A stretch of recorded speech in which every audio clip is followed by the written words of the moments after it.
بسم الله الرحمن الرحيم.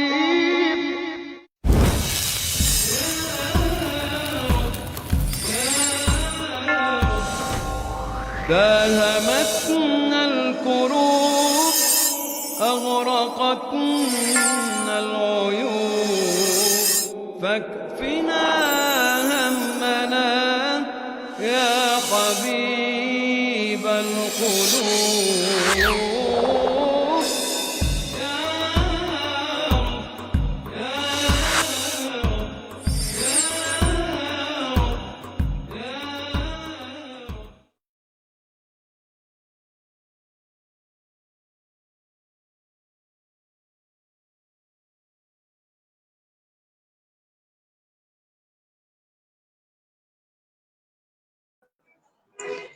আসসালামু আলাইকুম ওয়া রাহমাতুল্লাহি ওয়া বারাকাতুহু নাহমাদুহু ওয়া নুসাল্লি আলা রাসূলিহিল কারীম আম্মা বা'দ আউযু বিল্লাহি মিনাশ শাইতানির রাজীম বিসমিল্লাহির রহমানির রহিম আলহামদুলিল্লাহ সুম্মা আলহামদুলিল্লাহ সমস্ত প্রশংসা সমস্ত গুণগান মহান সৃষ্টিকর্তা মহান রব আল্লাহ রাব্বুল আলামিনের প্রতি এবং লাখ কোটি দরুদ সালাম বর্ষিত হোক মানবতার মুক্তির দূত হযরত মুহাম্মদ মুস্তাফা সাল্লাল্লাহু আলাইহি ওয়াসাল্লামের প্রতি।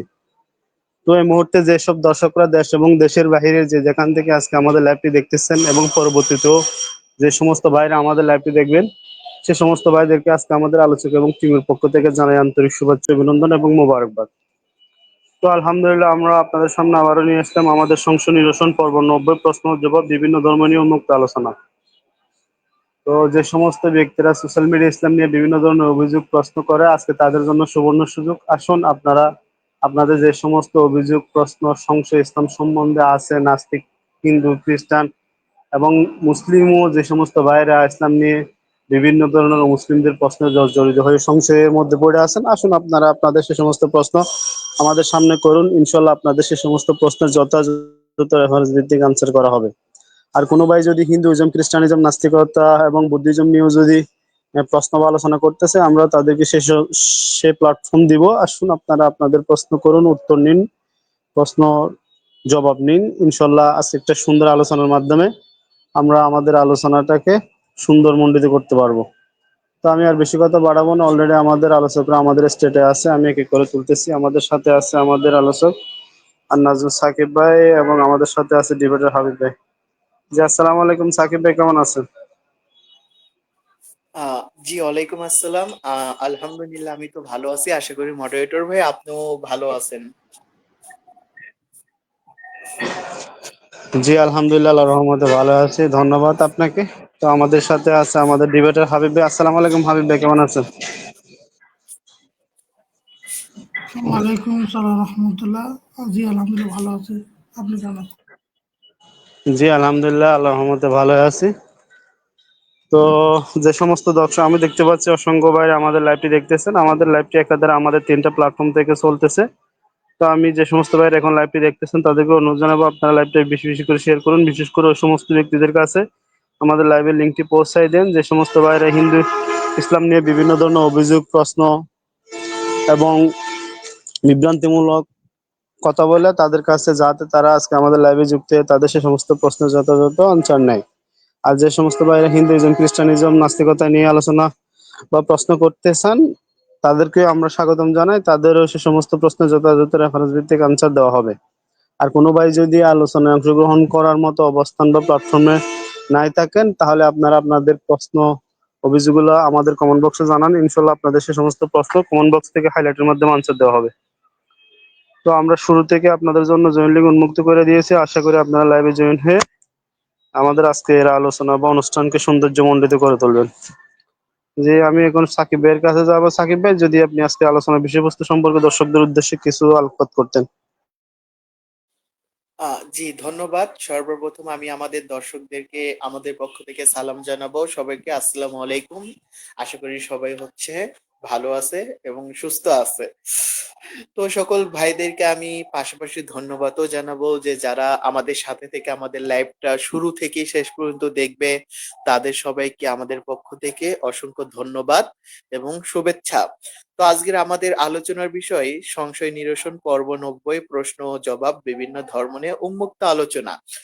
তো এটা একটি ইন্টারেস্টিং একটা বিষয় যে আমরা উন্মুক্ত আলোচনা নিয়ে হচ্ছে লাইভে এসেছি, যেই বিষয়ে হচ্ছে সবাই কথা বলার হচ্ছে অধিকার রাখে, হোক সে নাস্তিক, হোক সে খ্রিস্টান, হোক সে বৌদ্ধ, হোক সে মুসলিম, হোক সে ইহুদি, ব্লা ব্লা ব্লা। মানে এই বিষয়ে হচ্ছে সবাই হচ্ছে কথা বলতে পারবে এই টপিকের উপর ভিত্তি করে। সুতরাং আমি আমাদের প্রিয় সকল ভাই এবং বোনদেরকে বলবো, আপনারা যে যেখান থেকে আমাদের লাইভটা দেখতেছেন, দয়া করে আপনারা যুক্ত হবেন। কারণ বিশেষ করে আমরা আশা করি যে আপনারা যুক্ত হয়ে আমাদের সাথে কথা বলবেন।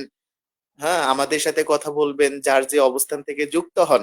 আর পাশাপাশি আজকের লাইভের লিঙ্কটা আপনাদের সকল বন্ধু বান্ধবদের কাছে শেয়ার করেন, যেন আপনাদের পাশাপাশি হচ্ছে তারাও হচ্ছে যুক্ত হতে পারে, এমনকি আমাদের সাথে মানে কথাবার্তা বলতে পারে বিভিন্ন বিষয়ের ওপর। আপনারা লাইভটা শেয়ার করেন, তারপরে আপনাদের ফ্রেন্ড সার্কেলদেরকে মেনশন দেন, তাদেরকে হচ্ছে জয়েন লিংক পাঠিয়ে দেন মেসেঞ্জারে বা যে কোনো মাধ্যমে। আপনারা নিজেরাও যুক্ত হন, শুধু আপনাদের বন্ধু বান্ধবরাই যে যুক্ত হবে বিষয়টা তেমন না, আপনারা নিজেরাও যুক্ত হন আমাদের সাথে কথা বলার জন্য। কারণ আমরা প্রতিদিন লাইভে আসতে পারি না অন্যান্য প্ল্যাটফর্মের ভাই বোনদের মতো। আমরা হয়তো একদিন পর পর বা দীর্ঘদিন পরেও আমরা লাইভে এসে থাকি। তো এই সুযোগটাকে আপনারা হাতছাড়া না করে আপনারা লাইভে যুক্ত হন আমাদের সাথে কথা বলার জন্য, প্রশ্ন করার জন্য, প্রশ্ন নেওয়ার জন্য, উত্তর পাওয়ার জন্য, উত্তর দেওয়ার জন্য। বিষয়টা যেন এমন হয় তবে সবকিছুই হবে শালীনতা এবং হচ্ছে ভদ্রতা বজায় রেখে। তো আমি এতটুকু বলে শেষ করলাম। আমি আবার লাস্টে বলবো, মানে শেষের দিকে আবার বলতেছি যে সকল ভাই এবং বোনেরা লাইভে যুক্ত হন, হয়ে হচ্ছে আপনারা আসুন, আপনাদের সাথে আমরা আলোচনা করি। জি, ধন্যবাদ।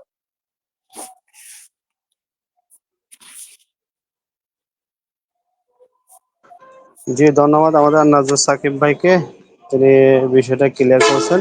আশা করি যে সমস্ত দর্শকরা আমাদের লাইভটি দেখতেছেন তারা আমাদের লাইভে যুক্ত হবেন এবং আপনাদের বন্ধু বান্ধবদেরকে মেনশন দেওয়ার মাধ্যমে লাইভটা দেখার সুযোগ করে দিবেন এবং লাইভে জয়েন হয়ে অবশ্যই দর্শকরা প্রশ্ন করবেন, আপনাদের মনের মধ্যে যে সমস্ত সংশয়, যে সমস্ত প্রশ্নগুলো আছে সেগুলো আমাদেরকে জানাবেন। এগুলা জানালে আমরা সত্যটা জানতে পারবো, আমাদের মধ্যে যেটা নিয়ে সংশয় ঘোরাফেরা করে সেটা ক্লিয়ার হব। তো আশা করি আপনারা আমাদের লাইভে যুক্ত হয়ে প্রশ্ন করবেন, এবং যদি লাইভে যুক্ত হয়ে প্রশ্ন করার মতো অবস্থানে না থাকেন তাহলে আপনারা কমেন্টের মাধ্যমে আপনাদের প্রশ্ন আমাদেরকে জানাতে পারেন। তো আমাদেরকে এখানে আমাদের জুয়েল রানা ভাই সালাম দিয়েছে। জি, ওয়ালাইকুম সালাম ভাই। তো এখানে নিচে একটা প্রশ্ন দেখা যাচ্ছে, সাকিব ভাইকে উদ্দেশ্য করে বলছে। সাকিব ভাই, জাত প্রথা নিয়ে যদি কিছু বলতেন, জাত প্রথা কি জন্মগত নাকি কর্মগত? সাকিব ভাই। হ্যাঁ জি, একটা চমৎকার বিষয় যে জাত প্রথা সম্পর্কে জানার মতন তেমন কিছু নাই। জাত প্রথা মানে কি? জাত প্রথা মানে হচ্ছে শ্রেণী বিন্যাস। হ্যাঁ, যে একই মানুষকে বিভিন্ন বর্ণতে হচ্ছে বিভক্ত করাকেই হচ্ছে জাত প্রথা। জাত প্রথা কে আমি মনে করি। তবে এখন যদি বলা হয় যে জাত প্রথা কি কর্মগত নাকি জন্মগত, জবাব হচ্ছে জন্মগত। কারণ শাস্ত্র জাত প্রথাকে জন্মগত বলেই উল্লেখ করেছে। এই যে কৃষ্ণ যে হচ্ছে গীতাতে বললো মেবি 4:13 যে চতুর্বর্ণং মায়া সৃষ্টং গুণকর্ম বিভাগস্য, যে আমি মানুষকে সৃষ্টি করেছি, আমি মানুষকে 4 ভাগে বিভক্ত করেছি গুণ এবং কর্মের উপর ভিত্তি করে। এখন গুণ এবং কর্মটা কি? গুণ হচ্ছে প্রকৃতির 3টা গুণ, সত্য, রজ, তম। আর কর্ম মানে কি? জন্মের পূর্বে যেই কর্ম যার জন্য নির্ধারিত করা হয়েছে সেই কর্মকেই হচ্ছে সে জন্ম নিয়ে প্রাপ্ত হয়েছে, এটাই হচ্ছে সেই কর্ম। মানে স্বভাবজাত কর্ম, মানে মানুষের জন্মের আগে, মানে বিষয়টা হচ্ছে কি একজন মানুষ জন্মের আগে তার জন্য যেই কর্ম নির্ধারণ করে রাখা হয়েছিল সে জন্ম নিয়ে সেই কর্মকেই প্রাপ্ত হয়েছে, এটাই হচ্ছে স্বভাবজাত কর্ম। গীতা 18 হচ্ছে 48 থেকে আপনি পড়তে শুরু করেন, এই 60 পর্যন্ত পেয়ে যাবেন। তো আপনি যদি বেদ থেকেও যদি দেখেন, বেদাদি শাস্ত্র সকল কিছুই যদি ঘেটে দেখেন, কোথাও হচ্ছে বর্ণকে জন্মগত ব্যতীত কর্মগত মান্য করা হয়নি। এখন কেউ যদি বলে যে বর্ণ প্রথা হচ্ছে জন্মগত নয় বরং কর্মগত, তাহলে আমরা তাকে ডিবেটের জন্য আহ্বান জানাতে পারি যে বর্ণ যে কর্মগত এটার ভিত্তি কি। ও যে তারা একটাই ভিত্তি দেখাবে, চতুর্বর্ণং মায়া সৃষ্টাং গুণকর্মা বিভাগস্য। হ্যাঁ, যে একজন মুচি, তার এই গুণ অনুযায়ী, একজন মুচির গুণ হচ্ছে জুতা সেলাই করা, তো তার গুণ অনুযায়ী তো সে মুচি হইবই। একজন ডক্টরের গুণ হচ্ছে ডক্টর হওয়া, সেজন্য তো সে ডক্টর হইব। ভাই, গীতার এই চতুর্বর্ণং মায়া সৃষ্টাং গুণকর্মা বিভাগস্য, এই শ্লোকটা ওইরকম বুঝায় না। এইখানে গুণ বলতে আপনি পড়াশোনা করে কোন গুণ অর্জন করছেন ওই গুণের কথা বলতেছে না। এখানে গুণ বলতে প্রকৃতির 3টা গুণ, সত্য রজ তম। যেরকম সত্য গুণ থেকে জন্ম নিয়েছে হচ্ছে এই ব্রাহ্মণ, তারপরে হচ্ছে রজগুণ থেকে জন্ম নিয়েছে হচ্ছে ক্ষত্রিয় এবং বৈশ্য, আর তমগুণ থেকে জন্ম নিয়েছে শূদ্র। মানে এখানে গুণ বলতে প্রকৃতির 3টা গুণ, আর কর্ম বলতে বোঝাচ্ছে স্বভাবজাত কর্ম, অর্থাৎ জন্মের পূর্বেই নির্ধারিত যেই কর্ম। অর্থাৎ একটা শূদ্র জন্ম নিয়েই যে শূদ্রত্ব প্রাপ্ত হবে, এটাই হচ্ছে সেই কর্ম। আর একজন ব্রাহ্মণ যে জন্ম নিয়েই যে ব্রাহ্মণ হবে বা ব্রাহ্মণ জনিতে জন্ম নিবে, এটাই হচ্ছে সেই কর্ম। সেটা আপনারা মনুসংহিতা 2-এর হচ্ছে 28-এও পেয়ে যাবেন। আমি বিশুদ্ধ মনুসংহিতাই থেকে বলতেছি, সুরেন্দ্র কুমার শাস্ত্রীজির, মানে বিশুদ্ধ মনুসংহিতা আর আর্য সমাজের মনুসংহিতা পড়েন, যে এখানে কর্ম বলতে কি বলতেছে 2-এর হচ্ছে 28। ওইখানে সুস্পষ্ট ভাবে রাজস্বী মনু বলতেছে, একজন মানুষ জন্মের পূর্বে ঈশ্বর যার জন্য যেই কর্ম নির্ধারণ করে রেখেছে, সে যতবারই জন্ম নিবে সে ওই কর্ম ততবারই প্রাপ্ত হবে। অর্থাৎ একটা শূদ্র সে যতবারই হচ্ছে জন্ম নিবে, তার শূদ্র হয়ে জন্ম নিতে হবে, কারণ এটা তার নির্ধারিত একটা কর্ম। সুতরাং এইখানে গুণ কর্ম বলতে আপনি পড়াশোনা করে মানে কোন গুণ অর্জন করবো ওই গুণ না। এখানে গুণ বলতে প্রকৃতির 3টা গুণ, সত্য রজতম, আর কর্ম বলতে স্বভাবজাত কর্ম বা পূর্বে নির্ধারিত, মানে ঈশ্বর কর্তৃক নির্ধারিত যেই কর্ম, সেটাকেই বোঝাচ্ছে। সুতরাং মানে বর্ণ প্রথা যে জন্মগত ব্যতীত কর্মগত, এই কথাটাই ভিত্তিহীন। এই কথাটাই হচ্ছে কৃষ্ণ নিজেও হচ্ছে মানে ডাস্টবিনে নিক্ষেপ করছে। শ্রীকৃষ্ণ গীতাতে বারবার বলছে, একজন মানুষ কর্ম কখনো পরিত্যাগ মানে একজন মানুষ তার বর্ণ পরিবর্তন করতে পারে না। একজন মানুষ তার বর্ণ পরিবর্তন করতে পারে না। কৃষ্ণ বলছে, হ্যাঁ, যে তোমার নিজের বর্ণর চাইতে মানে তোমার নিজের বর্ণের চাইতে অন্যের বর্ণ যদি শ্রেষ্ঠ হয়, তথাপিও সে বর্ণ তোমার জন্য শোভনীয় নয়। বিষয়টা হচ্ছে এইরকম। মানে কৃষ্ণ গীতাতে কোথাও হচ্ছে বর্ণ ত্যাগ করে অন্য বর্ণ, মানে একজন শূদ্রত্ব ত্যাগ করে ব্রাহ্মণত্ব গ্রহণ করবে, এরকম সুযোগ কৃষ্ণ নিজেও দেয়নি। এমনকি একজন শূদ্র যদি বলে আমি শূদ্র, ব্রাহ্মণের দাসত্ব করব না, কিন্তু গীতাতে কৃষ্ণ বলতেছে যে তুমি করতে বাধ্য, এমনকি তুমি যদি নাও করতে চাও, প্রকৃতির গুণের কারণে তুমি সেটা করে ফেলবে, তুমি নিজেও জানবা না। অর্থাৎ একজন শূদ্র বলতেছে আমি ব্রাহ্মণের দাসত্ব করব না, কিন্তু কৃষ্ণ বলতেছে তোমার করতেই হবে, কারণ তোমাকে প্রকৃতির গুণ নিজেই করিয়ে নিবে, তুমি ভাবতেও পারবা না সেটা। তো দেখেন, তো বর্ণ হচ্ছে জন্মগত ভাই, এটাকে হচ্ছে টেনে টুনে তো হচ্ছে আধুনিক করে কর্মগত করার তো কোনো মানে হয় না শাস্ত্রের বিরুদ্ধে গিয়ে। বিষয়টা হচ্ছে এই রকম। আমি মনে করেন, আমি তো এই জন্যই বললাম যে কেউ যদি বলে বর্ণ হচ্ছে কর্মগত, তাহলে সে যেন হচ্ছে ডিবেটে আসে, আমরা তো ডিবেটের আহ্বান জানাচ্ছি। হ্যাঁ, সে যেন তার হচ্ছে প্রমাণাদি নিয়ে আমাদের বিরুদ্ধে ডিবেটে আসে। আমরা ডিবেট করতে সবসময় প্রস্তুত, আমরা ডিবেট করতে পছন্দ করি, আমরা ডিবেটে চ্যালেঞ্জ দিতে পছন্দ করি, আমরা ডিবেটের জন্য আহ্বান করতে পছন্দ করি। এখন কারো যদি সেই সামর্থ্য থাকে যে আমাদের সামনে বসে মাত্র 5টা মিনিট শাস্ত্রীয়ভাবে আলোচনা করবে যে বর্ণ হচ্ছে কর্মগত, জন্মগত নয়, তাহলে সে যেন আমাদের সামনে আসে। জি, ধন্যবাদ।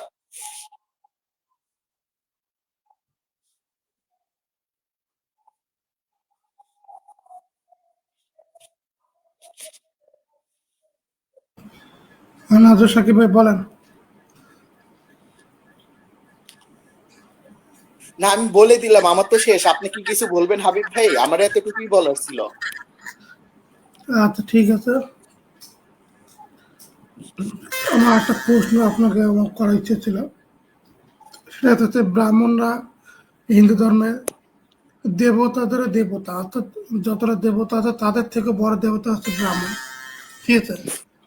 তো কোনো মন্দিরে পুরোহিত ব্রাহ্মণ যদি ধর্ষণ করে, তাহলে কি যদি সে ব্রাহ্মণকে যদি শাস্তি আওতা নিয়ে আসে, তাকে মানে এই যে জেলখানা যদি অত্যাচার নির্যাতন করে, প্রশাসন যদি নির্যাতন করে, তাহলে প্রশাসনের যতটা শূদ্র হিন্দু আছে এরা কি মুক্তি পাবে নাকি পাবে না সেটা জানতে চাচ্ছিলাম। এবং হিন্দু শাস্ত্র কি বলে, দর্শন শাস্ত্রে সাকিব ভাই? মানে আপনি আপনার প্রশ্নটা আমি আসলে বুঝতে পাচ্ছি না, আপনি একটু প্রশ্নটা সংক্ষিপ্ত ভাবে করেন, আপনার প্রশ্নটা আমি বুঝতে পাচ্ছি না। আচ্ছা, আমি প্রশ্নটা আরো সহজ করে দিচ্ছি। সেটা হচ্ছে, আমরা জানি যে মনুসংহিতা বলতে হচ্ছে ব্রাহ্মণ হচ্ছে দেবতাদের দেবতা, অর্থাৎ দেবতার চাইতেও বড় দেবতা হচ্ছে ব্রাহ্মণ। হ্যাঁ, ঠিক আছে? ব্রাহ্মণ বই সর্বা দেবতা, যে ব্রাহ্মণ হ্যাঁ, নিজেই হচ্ছে সকল সর্বদেবতা। দেবতা।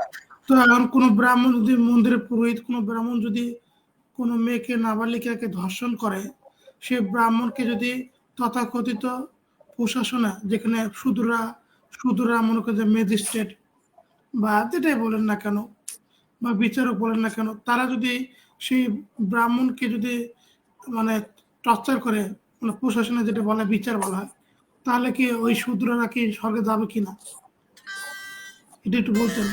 হিন্দু ধর্মে এই ধর্ষণের শাস্তিটা কি? এই দুইটা প্রশ্ন ছিল আর কি। আসলে ভাই, প্রথম কথা হচ্ছে, শুনেন, আপনি হয়তো প্রশ্নটা করতে চাচ্ছেন এইরকম ভাবে যে কোনো ব্রাহ্মণ যদি মানে ধর্ষণ করার পরে ওই ব্রাহ্মণকে যদি শাস্তি দেওয়া হয়, ভাই ব্রাহ্মণের শাস্তি কি? ব্রাহ্মণের জন্য তো কোনো শাস্তিই নাই। ভাই কাকে শাস্তি দিবে? স্বয়ং দেবতাকে শাস্তি দিবে? দেবতাকে কি কোনো শাস্তি দেওয়া যায়? ঈশ্বরকে কি কোনো শাস্তি দেওয়া যায়? মনুসংহিতাতে ব্রাহ্মণের জন্য কোনো শাস্তি নাই। ব্রাহ্মণ যদি কোনো অপরাধও করে, তার সর্বোচ্চ শাস্তি হচ্ছে তাকে হচ্ছে দেশ থেকে বহিষ্কার করবে, এতটুকুই। হ্যাঁ, কিন্তু তাকে শারীরিক ভাবে কোনো শাস্তি দিতে পারবে না। এটা মনুসংহিতায় নিষিদ্ধ আছে। মনুসংহিতা, রাজর্ষি মনু মহারাজ ব্রাহ্মণদের জন্য শাস্তিকে হারাম করছে, হারাম আল্লাহ যেটা আমরা বলে থাকি। হ্যাঁ, যে ব্রাহ্মণদের জন্য শাস্তি হারাম। আপনি এতটুকুই করতে পারেন সর্বোচ্চ, যে ব্রাহ্মণরা যদি কোনো পাপ করে বা অকাম করে, তাহলে আপনি তাদেরকে দেশ থেকে বের করে দিতে পারবেন, অর্থাৎ এক দেশ থেকে অন্য দেশে স্থানান্তর করতে পারবেন, কিন্তু শাস্তি দিতে পারবেন না। এটা হারাম, মানে মনুর দৃষ্টিতে এটা হচ্ছে হারাম, একটা হারাম কাজ। কারণ দেবতাদের উপরে কখনো আঘাত করা যায় না। কারণ দেবতারা যদি কখনো যদি রাগান্বিত হয়, তাহলে পুরো পৃথিবী ভস্ম হয়ে যাবে। এটাই হচ্ছে মনুর বচন। তো এখন আপনি বললেন যে একজন ব্রাহ্মণ, মানে আপনার প্রশ্নটা ছিল এরকম যে মানে শাসক কি ব্রাহ্মণ, কোনো ব্রাহ্মণ যদি ধর্ষণ করে, মানে আপনার প্রশ্নটা এখানে মূলত তিনটা, যে হিন্দু ধর্ম কি ধর্ষণ বৈধ, 1 নাম্বার। 2 নাম্বার, কোনো ব্রাহ্মণ যদি ধর্ষণ করে তাহলে ওই ব্রাহ্মণ কি শাস্তির উপযোগী। 3 নাম্বার, ওই ব্রাহ্মণ যদি কোনো শূদ্রকে যদি হচ্ছে ধর্ষণ করে, তাহলে শূদ্র নারীকে যদি ধর্ষণ করে, তাহলে ওই নারী কি মানে ওই ব্রাহ্মণের বিচার হওয়ার পরে কি হচ্ছে ওই নারী নাজাত পাবে কিনা বা স্বর্গে যাবে কিনা। বিষয়টা এখন তাহলে বলে রাখি, শুনেন। বিষয়টা হচ্ছে কি, প্রথমত হিন্দু ধর্মে ধর্ষণ বৈধ নাকি অবৈধ এটা পুরোপুরি ভাবে বলা নাই। তবে এতটুকু আমরা পাই যে দেবতারা ধর্ষণ করছে, এখান থেকে বোঝা যায় যে ধর্ষণ বৈধ। কারণ ধর্ষণ যে একটা নিষিদ্ধ কাজ বা প্রতিষেধ, এটা হচ্ছে কোথাও বলা হয়নি। এটা কোথাও বলা হয়নি, অর্থাৎ ধর্ষণ যে একটা নিষিদ্ধ কাজ এটা সরাসরি কোথাও বলা হয়নি। বরং পদ্ম পুরাণে আমরা দেখতে পারি যে দেবতারা বলতেছে যে আমরা হচ্ছি গৌতমের স্ত্রী অহলাকে ধর্ষণ করেছিলাম। ওইখানে সরাসরি দেবতারা ধর্ষণ শব্দ উল্লেখ করেছে, যে আমরা গৌতমের স্ত্রীকে ধর্ষণ কুরুতে মানে ধর্ষণ করেছি। মানে সনাতন ধর্মে ধর্ষণ যে অবৈধ, এটার পক্ষে স্ট্রং বা শক্তিশালী কোনো প্রমাণ নাই যে এখানে বলা হয়েছে যে তোমরা ধর্ষণ করো না, বা তোমরা কারোর সাথে জোর করে হচ্ছে কোনো শারীরিক সম্পর্ক করো না। এটা হচ্ছে প্রথমিয়া। আর দ্বিতীয়টা যদি এখন যদি বলি যে ব্রাহ্মণদের শাস্তির ব্যাপারে, ভাই ব্রাহ্মণদের তো কোনো শাস্তি নেই, যেটা আমি প্রথমেই বলে দিলাম যে ব্রাহ্মণদের জন্য শাস্তিকে মনু হারাম করছে, হারাম, যে ব্রাহ্মণদের কোনো শাস্তি নাই। তবে আপনি এতটুকুই শাস্তি দিতে পারবেন, ব্রাহ্মণ যদি কোনো বিরাট পাপ করে বসে, তবে এতটুকুই শাস্তি দিতে পারবেন কি, যে তাকে হচ্ছে দেশ থেকে বহিষ্কার করতে পারবেন, এটাই তার শাস্তি, এই ব্যতীত আর কোনো শাস্তি নাই। আর শূদ্র নারীর স্বর্গে যাবে কিনা, ভাই কোন ব্রাহ্মণ কাকে ধর্ষণ করলো এটার উপরে ভিত্তি করে কারো স্বর্গ নির্ধারিত হয় না। স্বর্গ নির্ধারিত হয় হচ্ছে কর্মের মাধ্যমে, অর্থাৎ যে যেমন কর্ম করবে সে তেমন হচ্ছে ফল ভোগ করবে, বুঝেন নাই?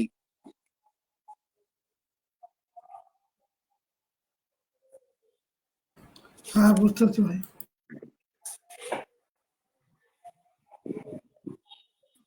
আপনার মনে হয় নেটের সমস্যা, নেটের সমস্যা দেখে কারো কথা শোনা হ্যাঁ, পাইতেছে। আমি বুঝতে পারছি ভাই। তো আসাদ নূর ভাই, যদি আপনার কোনো প্রশ্ন থাকে করতে পারেন। জি ভাই, এই যে আমার একটা বিষয় জানার ছিল যে শ্রী গণেশ কি তার মা পার্বতীর সঙ্গে কি দর্শন করেছিল কিনা, বা অনেকে বলে করেছিল, করে থাকে, তাহলে কি তার শাস্ত্র দ্বারা কি প্রমাণিত যে শ্রী গণেশ তার মা পার্বতীর সঙ্গে তিনি যে দর্শন করছেন, এটা কি তাদের শাস্ত্রের মধ্যে আছে কিনা, বা এটা ঘটনাটা কি সত্যি কিনা, এটা একটু জানতাম।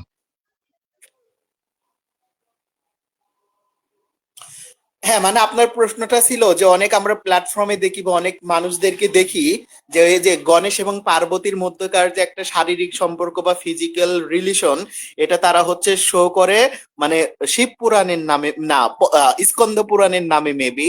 তো আসলে আমরা তারা যেই রেফারেন্স গুলো দেয়, আমরা সেই রেফারেন্স গুলো আসলে মিলিয়ে খুঁজে পাই না।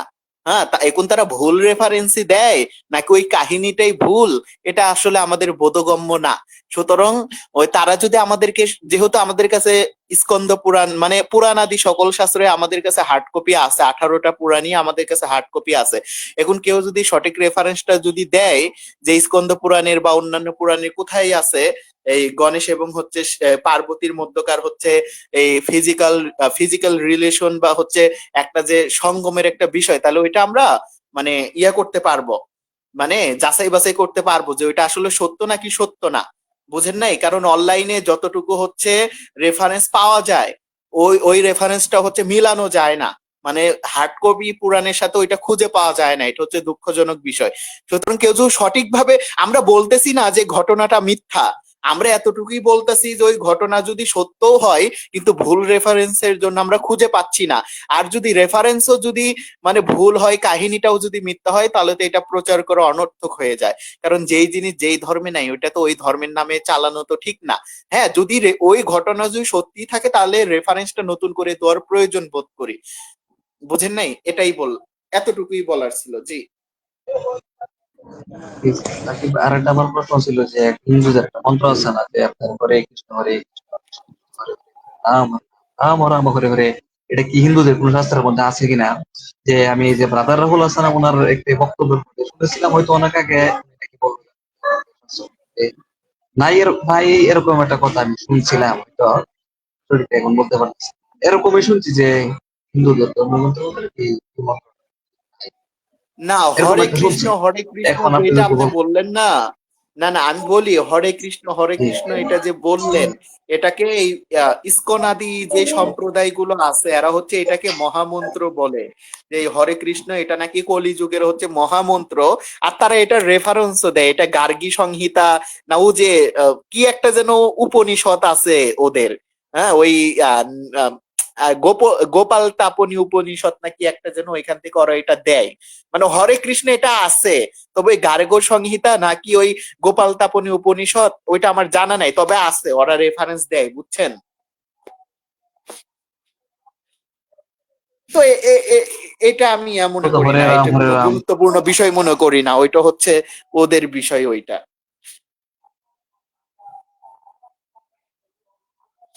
না বলতেছি, শুনেন, আমি বলতেছি কে কি জব করবে নাকি জব করবে না ওইটা তাদের সম্পূর্ণ ব্যক্তিগত বিষয়, এটা আলোচনার বিষয় না। তবে এটার পক্ষে রেফারেন্স আছে, ওদের ওই পুরাণিকরা এটার পক্ষে রেফারেন্স দেয় মনে হয় মেবি গার্গ সংহিতা, তারপরে হচ্ছে মানে গার্গী সংহিতা, তারপরে হচ্ছে এই গোপাল তাপনী উপনিষদ নামে একটা উপনিষদ আছে, এইখান থেকে মনে হয় দেয়, বা রাধা নামক একটা উপনিষদ আছে, যে রাধা তাপনী উপনিষদ না কি যেন, ওইখান থেকে ওরা দেয় যে এই যে এই হরে কৃষ্ণ হরে কৃষ্ণ হরে কৃষ্ণ হরে হরে হরে রাম হরে রাম হরে রাম হরে হরে, তারপরে হরে রাধা কি কি বলে ওগুলো, ওগুলোর জন্য ওদের আলাদা পুরা ইয়াই শাস্ত্রই আছে ওগুলোর জন্য, রাধাতন্ত্র আছে, আরো কি কি আছে। কি বুঝতে পারছি, ধন্যবাদ সাকিব ভাই। জি ধন্যবাদ আমাদের যে আসানুর ভাইকে, এবং যে সমস্ত দর্শকরা লাইভটা দেখতেছেন তাদেরকে আবার ধন্যবাদ জানাই। আমি দর্শকদের উদ্দেশ্যে বলবো, আপনারা লাইভটা শেয়ার করুন, বিশেষ করে ওই সমস্ত ব্যক্তিদের কাছে আমাদের লাইভটা পৌঁছে দেন যারা সোশ্যাল মিডিয়া ইসলাম নিয়ে বিভিন্ন ধরনের প্রশ্ন অভিযোগ করে তাদের কাছে, যাতে তারা আজকে আমাদের লাইভে যুক্ত হয়ে তাদের সে সমস্ত অভিযোগ প্রশ্নের যথাযথ জবাব নিয়ে যায়। আর কোনো ভাই যদি হিন্দুইজম, খ্রিস্টানিজম, নাস্তিকতা, বুদ্ধিজম নিয়ে যদি আলোচনা বা প্রশ্ন করতে চায়, আমরা তাদের জন্য আমাদের প্ল্যাটফর্মকে উন্মুক্ত করে দিয়েছি। আপনারা আসুন, আপনাদের প্রশ্ন বা আলোচনা আমাদের সামনে রাখুন, ইনশাআল্লাহ আপনাদের সেই সমস্ত প্রশ্নের যথাযথ রেফারেন্স ভিত্তিক আনসার দেওয়া হবে। আর কোনো ভাই যদি লাইভে যুক্ত হয়ে আলোচনা করার মতো অবস্থায় না থাকেন, তো আপনারা আপনাদের প্রশ্ন অভিযোগগুলো আমাদের কমেন্ট বক্সে জানাতে পারেন শালীনতার সহিত, ভদ্রতার সহিত। ইনশাআল্লাহ আপনাদের সেই সমস্ত প্রশ্নের যথাযথ রেফারেন্স ভিত্তিক আনসার দেওয়া হবে কমেন্টগুলো হাইলাইটের মাধ্যমে। তো আমি দেখতে পাচ্ছি এখানে অনেক ভাইরা নিচে কমেন্ট করছে। আমি কমেন্টগুলো নেওয়ার আগে আমি আবারও বলবো, আপনারা আমাদের লাইভটা শেয়ার করুন, আমাদের পেজগুলোকে লাইক ফলো দেন, যাতে পরবর্তীতে আমাদের লাইভ, আমাদের আর্টিকেলগুলো দেখতে পারেন।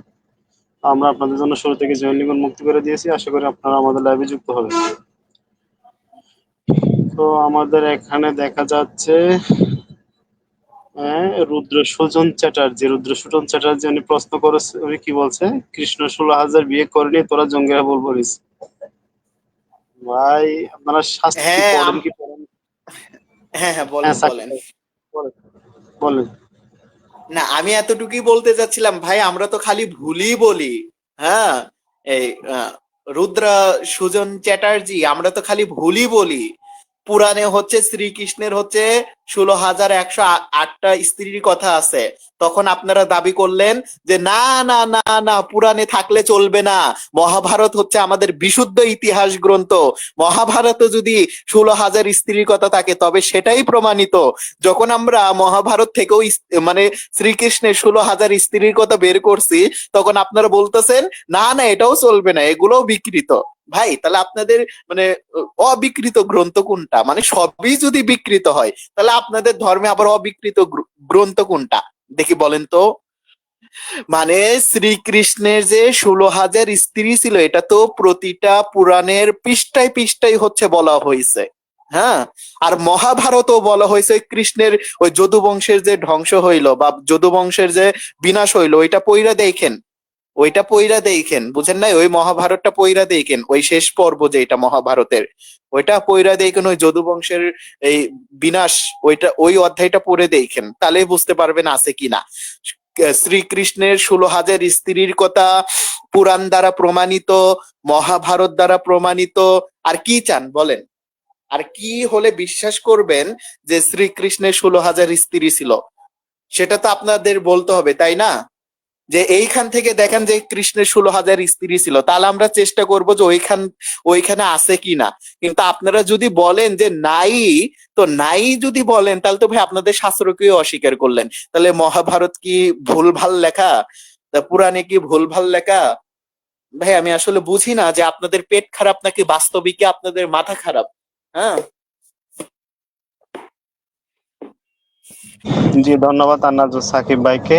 তো আমি রুদ্র সুজন চ্যাটার্জি দাদাকে বলবো, দাদা এই সমস্ত মানে কি বলে অন্ধবিশ্বাসে না থাকে আপনারা শাস্ত্রগুলো পড়ুন। আর যদি শাস্ত্র যদি আপনার কাছে না থাকে তাহলে আপনি কাইন্ডলি আমাদের লাইভে যুক্ত হন। আপনি যদি আমাদের লাইভে যুক্ত হন তাহলে আপনাকে আমরা হার্ড কপি থেকে সরাসরি খুলে খুলে দেখানো হবে কোথায় যে কৃষ্ণ 16,000 বিয়ে করছে, করে না এটা। তো অন্ধবিশ্বাস আর কতদিন লালন করবেন? অন্ধবিশ্বাস থেকে বাইর হন। তো আমাদের এখানে রুদ্র চ্যাটার্জি আরেকটা প্রশ্ন করছে, রাম শম্ভুককে হত্যা করেনি। সাকিব ভাই একটু রেফারেন্স ওনাকে জবাবটা দিয়ে দেন, আর ওনার কথা ভালো লাগতেছে না। না, রাম শম্ভুককে হত্যা করেনি। এ, তাহলে কেউ যে আদিকবি বাল্মীকি কি তাহলে ভুল লেখে রাখছে? হ্যাঁ, আপনি এতটুকু বলতে পারেন যে বাল্মীকি রামায়ণের উত্তরকাণ্ড প্রক্ষিপ্ত, সেই কারণে ওইটা আমরা মানি না। ভাই আপনাদের কাছে তো সবই প্রক্ষিপ্ত, যেটাই আপনাদের বিরুদ্ধে যায় সেটাই প্রক্ষিপ্ত। বুঝেন না? এটাই হচ্ছে সমস্যা। মানে বেদও যদি আপনাদের বিরুদ্ধে যায় কবে যেন বলবেন বেদও প্রক্ষিপ্ত। ভাই স্বামী দয়ানন্দ সরস্বতী তো তাই বলছে। সে তার ব্যক্তিগত শাখা, মানে যে শাখাটাকে সে পছন্দ করছে ওগুলোকেই শুধু হচ্ছে গ্রহণযোগ্য বলছে, অন্যগুলোকে সে হচ্ছে গ্রহণযোগ্য বলেনি। মানে একই বেদ, খালি শাখা আকারে। হ্যাঁ, দেখেন কি অবস্থা। মানে মানে দেখেন মানে এদের বিষয়টা হচ্ছে এরকম, মানে একই বেদ কিন্তু শাখা আলাদা। মানে মানে শনকীয় শাখা, তারপর হচ্ছে আশ্বলায়ন শাখা। হ্যাঁ, মানে ঋগ্বেদের কথা বলতেছে। এখন দয়ানন্দ বলতেছে না না, আমার কাছে একমাত্র সঠিক হচ্ছে সাকল্য শাখা। তাহলে ভাই আসলেন শাখা কি দোষ করলো? কারণ ওইটাতে একই বেদেরই শাখা, মানে দুই ঋষি হচ্ছে দুই শাখা তৈরি করছে একই বেদের, তো এখানে সমস্যা কি ভাই?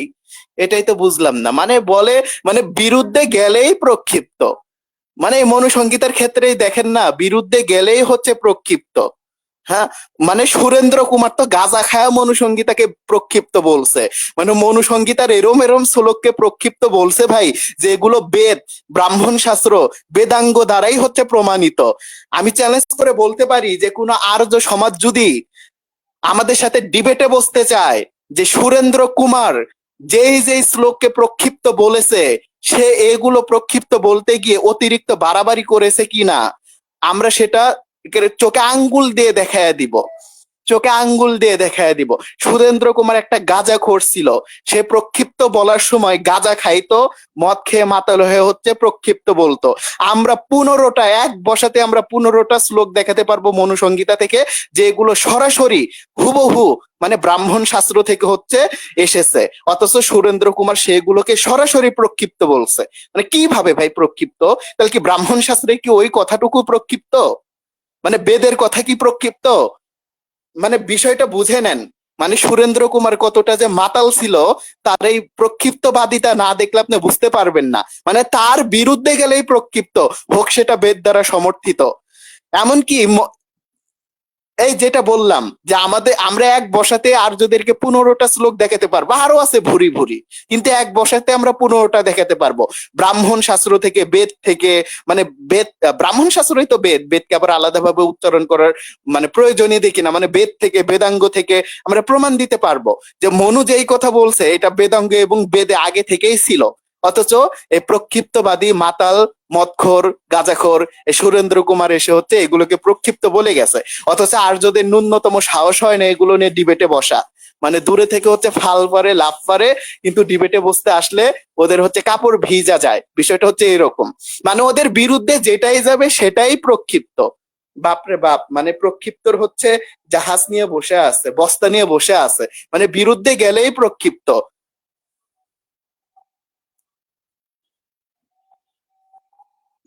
আশা করি আমাদের রুদ্রসুজন চ্যাটার্জি তিনি যে বিষয়টা নিয়ে প্রশ্ন করছেন আরো স্টাডি করবেন, এবং আপনাদের যে গুরু পণ্ডিতদের, আপনাদের যে শাস্ত্রের যে বেহাল দশা, আপনাদের গুরু পণ্ডিতরা এখন এক একটা শাস্ত্রকে অস্বীকার করতেছে মাইন্ডের সিপাই পইড়া।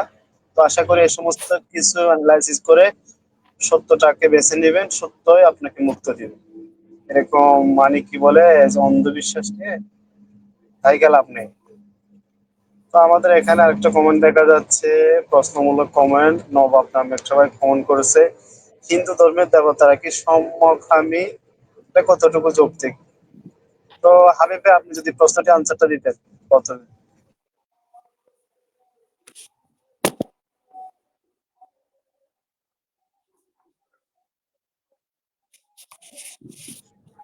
হাবিব ভাই শোনা যাচ্ছে? হাবিব ভাই?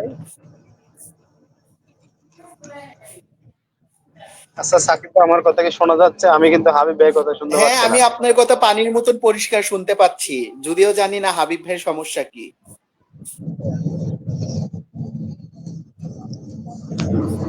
আচ্ছা, যেহেতু হাবিব ভাইকে পাওয়া যাচ্ছে না, সাকিব ভাই আপনি যদি এই বিষয়ের উপর কোনো কমেন্ট্রি দিতেন।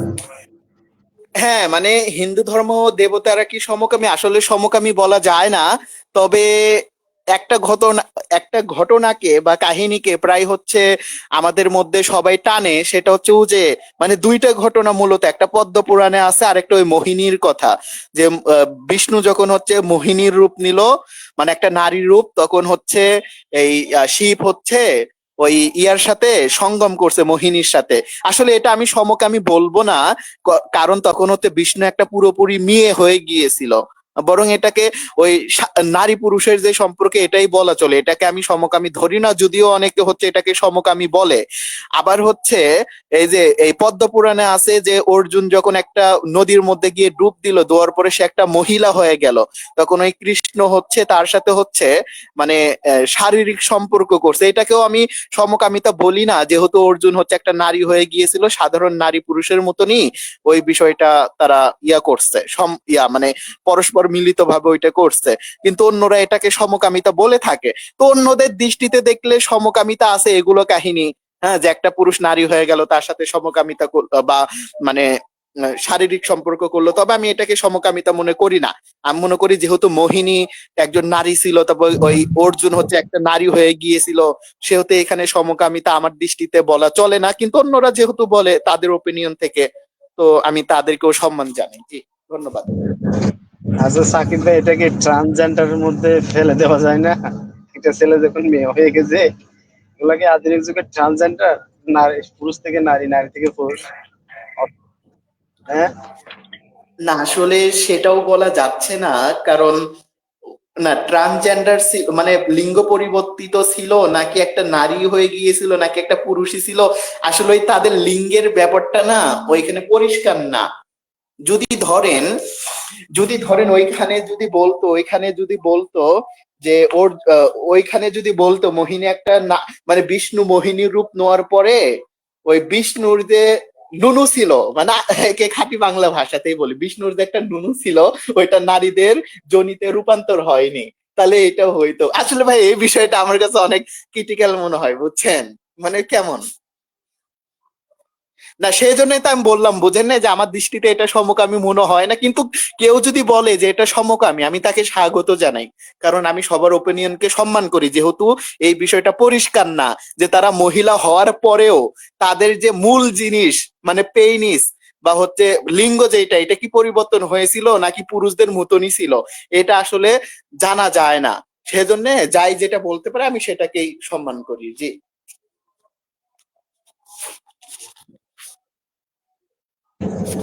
জি, ধন্যবাদ সাকিব ভাইকে। আশা করি নবাব ভাই উনি প্রশ্নটি আনসার পেয়েছেন। আচ্ছা, একজন কমেন্ট করেছে, আর একজন জাতীয় জুতা বকলা বল্টু। আরে ভাই কি নাম দিলেন, তাহলে কোনো কথা? চৈতন্য বক্তারা আসলে বেতালুকে সনাতনী নাকি ওরাও দিনু ঠাকুরের গোষ্ঠীর লোক? সাকিব ভাই,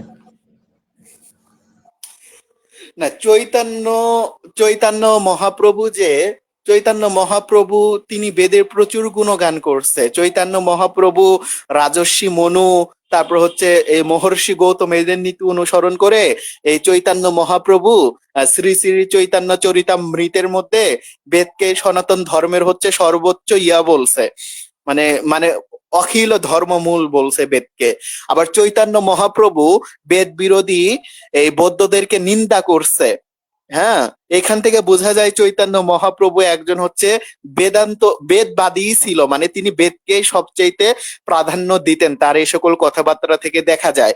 এখন তার অনুসারীরা কি, এটা বলা যাচ্ছে না ভাই, কারণ মানে মেইনকে দিয়ে অনুসারীকে বিচার করা যায় না, কারণ বর্তমানে চৈতন্য মহাপ্রভুর হচ্ছে অনুসারীরা অনেকটাই পথভ্রষ্ট হয়ে গেছে, মানে তার মত থেকে বিক্ষিপ্ত হয়ে গেছে। কারণ চৈতন্য মহাপ্রভু যথেষ্ট বেদকে হচ্ছে আসলে ভাই এই প্রশ্নটাই হচ্ছে আমাদের জন্য না, এই প্রশ্নটা হচ্ছে হিন্দুদের জন্য, যে হিন্দুরা এটা নিয়ে আলোচনা করবে, আসলে ওদের মধ্যে কে বেদ মানে কে বেদ মানে না, এটা আসলে আমাদের বিষয় না, কারণ আমরা বেদকে তো বিশ্বাসই করি না। তো যেহেতু বেদকে আমরা বিশ্বাসই করি না, সেহেতু কে মানলো কে মানলো না এটা আমাদের কাছে ম্যাটার করে না। যেহেতু প্রশ্ন করছে তাও বলে দেই যে এটা আমাদের প্রশ্ন না, যেহেতু তাও করছে, যে সেটা হচ্ছে চৈতন্য মহাপ্রভু বেদকে সর্বোচ্চ মানে দিত, সম্মান দিত। চৈতন্য মহাপ্রভুর শ্রী শ্রী চৈতন্য চরিতামৃতে বইটা পড়লেই দেখবেন যে তিনি বেদকে সর্বোচ্চ সম্মান করত। তারপরে অনুসরণেরও কথা বলেছে, কিন্তু তার অনুসারীরা কি করে, চৈতন্যর অনুসারীরা কি করে, মহাপ্রভুর অনুসারীরা কি করে, এটা হচ্ছে মানে বিচারের বিষয়, ওইটা এরকম ভাবে করা সম্ভব না।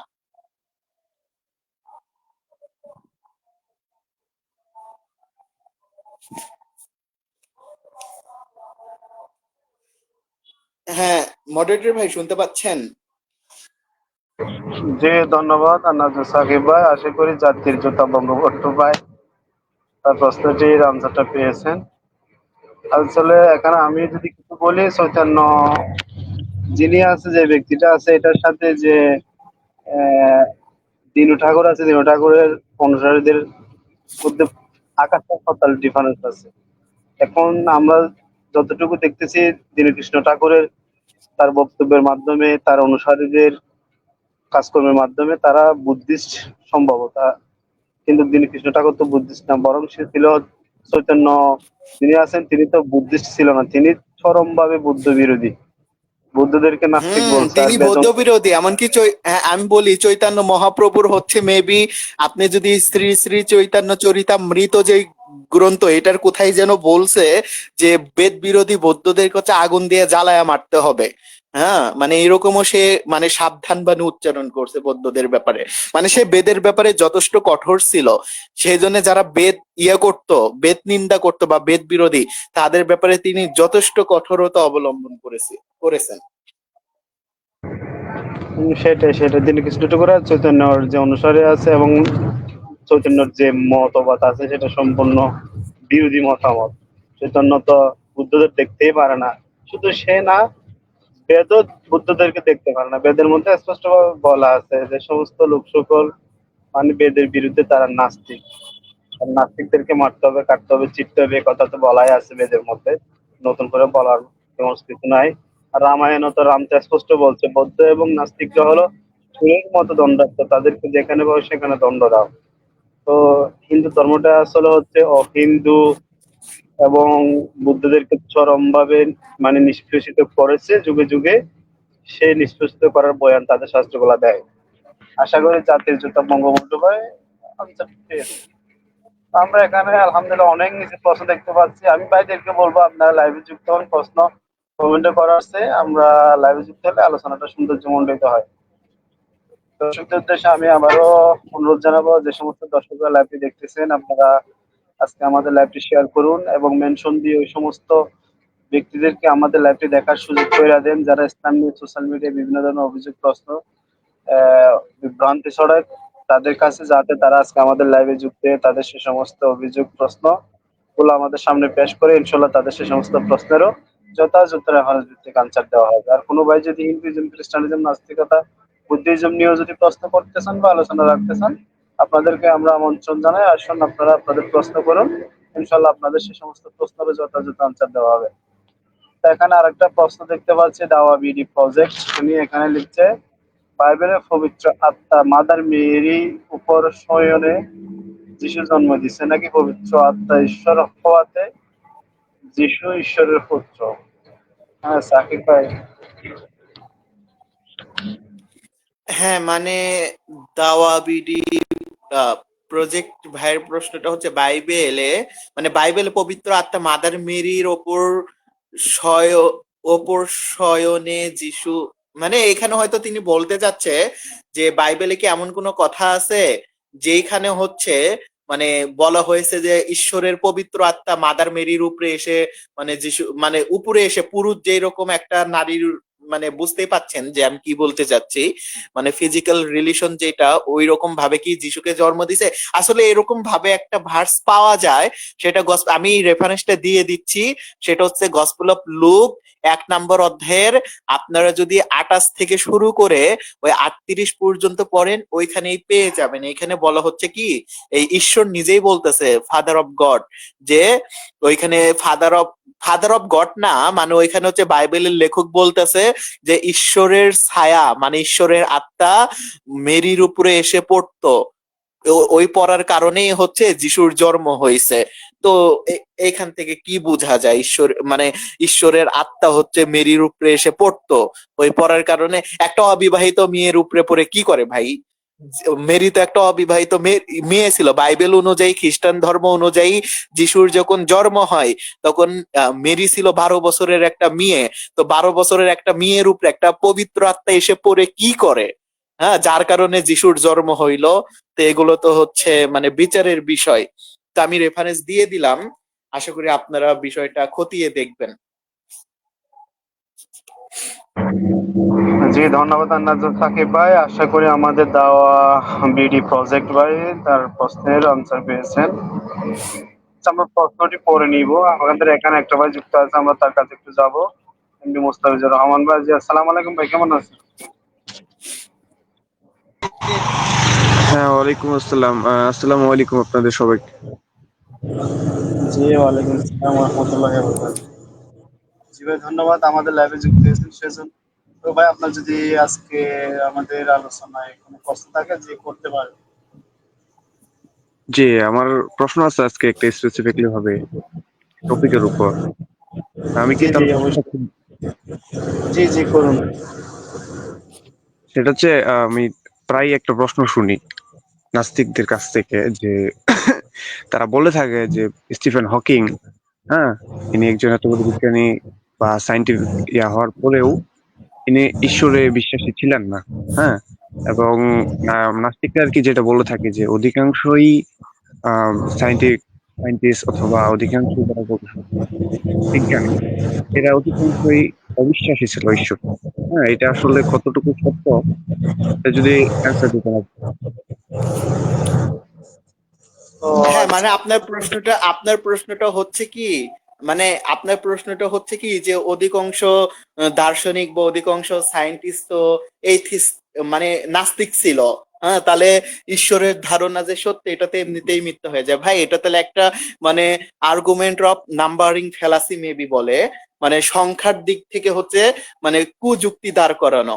আসলে ভাই, কোনো জিনিসের পক্ষে বেশি সংখ্যা থাকলেই ওইটা হচ্ছে সঠিক হয়ে যায় না। আবার কোনো জিনিসের বিপক্ষে মানে হচ্ছে ইয়ে থাকলে, বেশি সংখ্যা থাকলে ওইটাও হচ্ছে মিথ্যা প্রমাণিত হয়ে যায় না। এটাকে বলে হচ্ছে একটা নাম্বারিং ফ্যালাসি মেবি, যে সংখ্যাতাত্ত্বিক ভাবে হচ্ছে কুযুক্তি দাঁড় করানো। বুঝেন নাই? তো এই হুম। দাবিটাই হচ্ছে ভুল, যে অধিকাংশ ইয়া মানে এই মানে সায়েন্টিস্ট বা হচ্ছে ফিলোসোফার মানে এইথিস ছিল, এই কারণ হচ্ছে ঈশ্বরের অস্তিত্ব নেই। এটা একটা ফ্যালাসি। এখন আসা যাক যে মানে এই অধিকাংশ সায়েন্টিস্ট কি আসলে নাস্তিক ছিল? আমার জানা মতে অধিকাংশ সায়েন্টিস্ট হচ্ছে নাস্তিক ছিল না। কারণ বাগা বাগা যেগুলো হচ্ছে ইয়ে যদি দেখেন, এই সায়েন্টিস্ট বা বিজ্ঞানীদেরকে দেখেন, স্যার আইজ্যাক নিউটন, তারপর হচ্ছে যে আইনস্টাইন, হ্যাঁ, মানে এরকম যে আরো বিখ্যাত বিখ্যাত ইয়া আছে, আরো যদি দেখেন তারা কেউ হচ্ছে নাস্তিক ছিল না। মানে এরকম যদি বলতে থাকেন আর অধিকাংশ সায়েন্টিস্ট হচ্ছে নাস্তিক ছিল, এটা তো মিথ্যা কথা। এগুলোর কোনো বাস্তবতা নেই, এগুলো শুধু হচ্ছে মুখের দাবি। আর দ্বিতীয়ত আসা যায় যে ফিলোসোফারদের কথাও যদি বলি, ফিলোসোফাররাও হচ্ছে অধিকাংশ নাস্তিক ছিল না।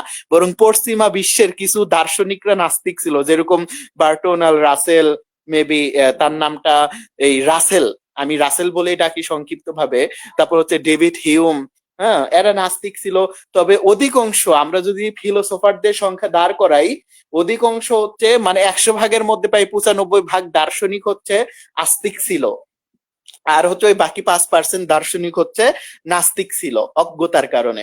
আর সায়েন্টিস্টদের ক্ষেত্রেও একই রকম, বুঝেন নাই? সুতরাং দাবিটাও হচ্ছে একটা কুযুক্তি, আর সংখ্যাতাত্ত্বিক দিক থেকেও এটা হচ্ছে একটা ভুল দাবি, কারণ এটা হচ্ছে বাস্তবতার বিপরীতে।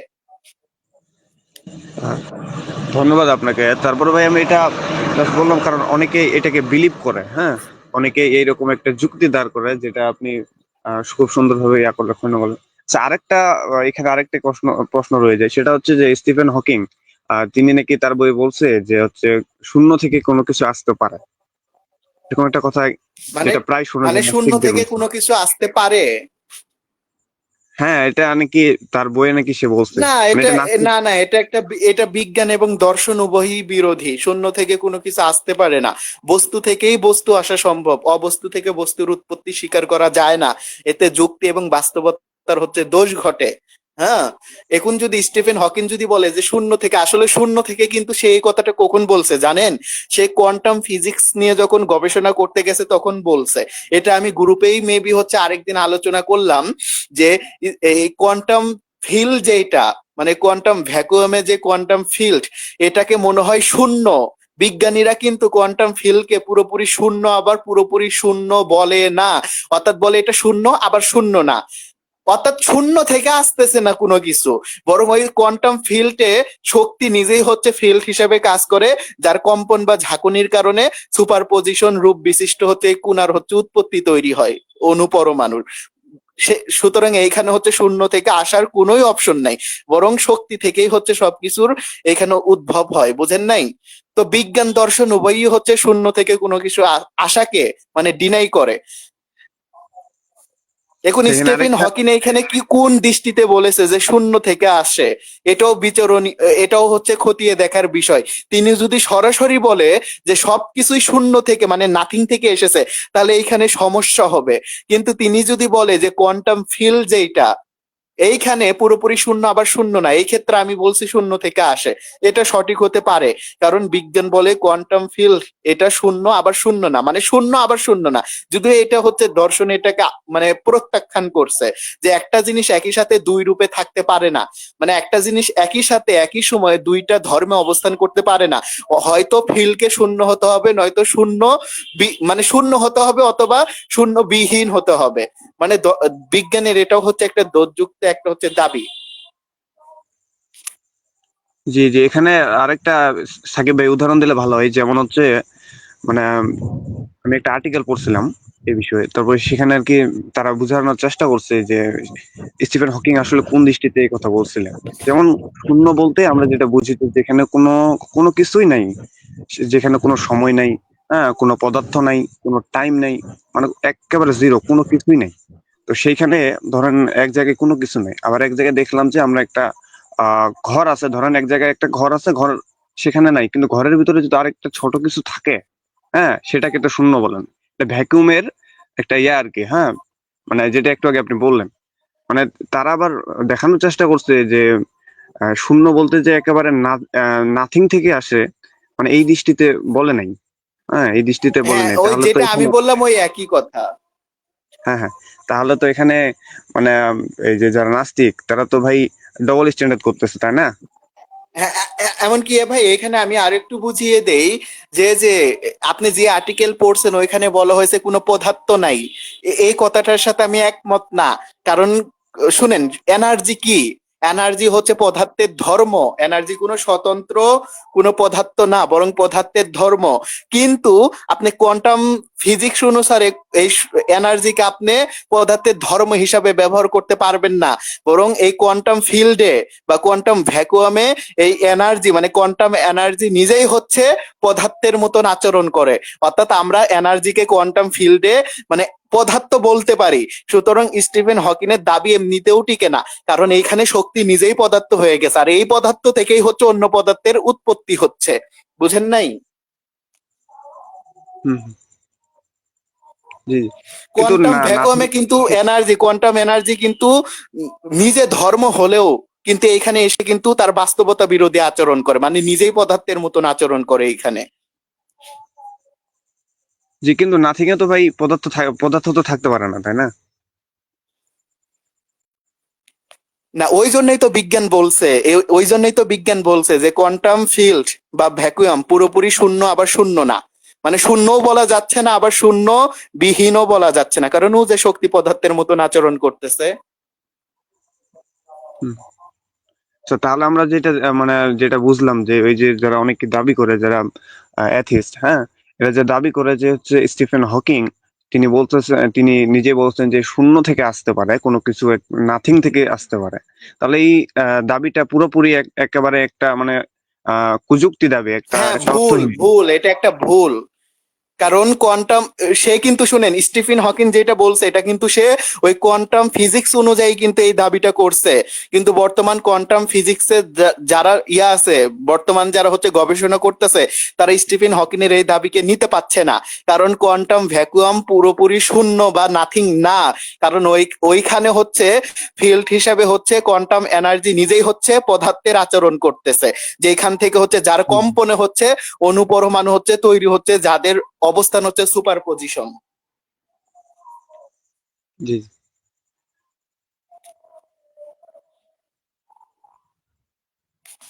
এমনিতেও তো মানে জিরো থেকে তো কোনো কিছু আসতে পারে, নাথিং থেকে তো কোনো কিছু হয় না না এটা। ভাই, নাথিং থেকে যে কোনো কিছু হতে পারে এটা বিজ্ঞান নিজেও সাপোর্ট করে না।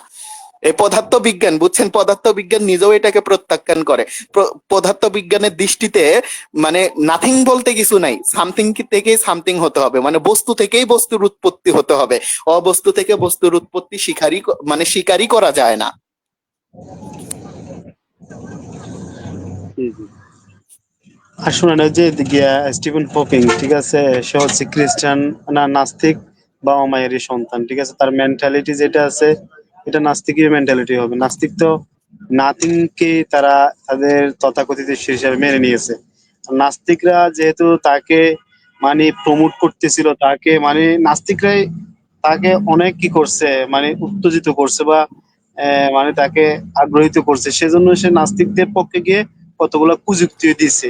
এই শূন্য ধারণাটাও তার সেরকম কুযুক্তি। তবে সে একটা কথা বলছে, সে সর্বপ্রথম ব্ল্যাক হোলের কথা বলছে।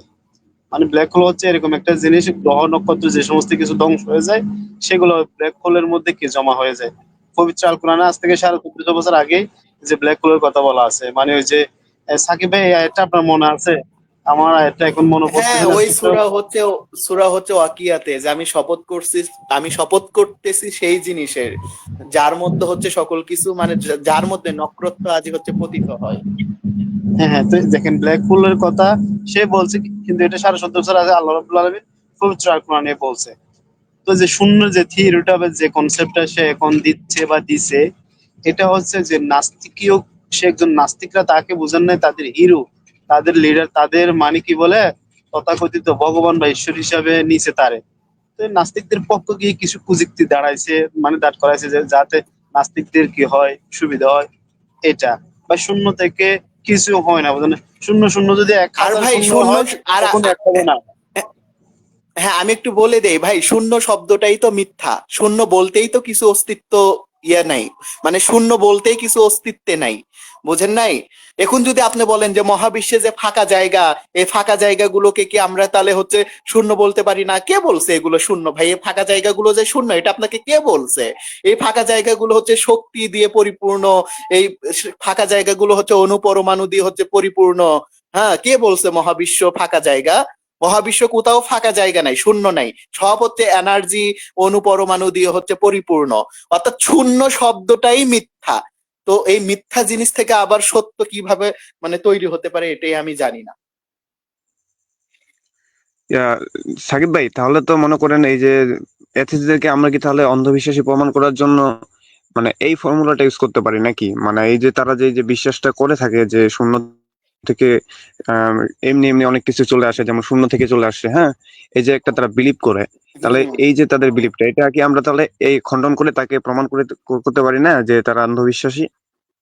হ্যাঁ, অবশ্যই অন্ধবিশ্বাসী, কেন না?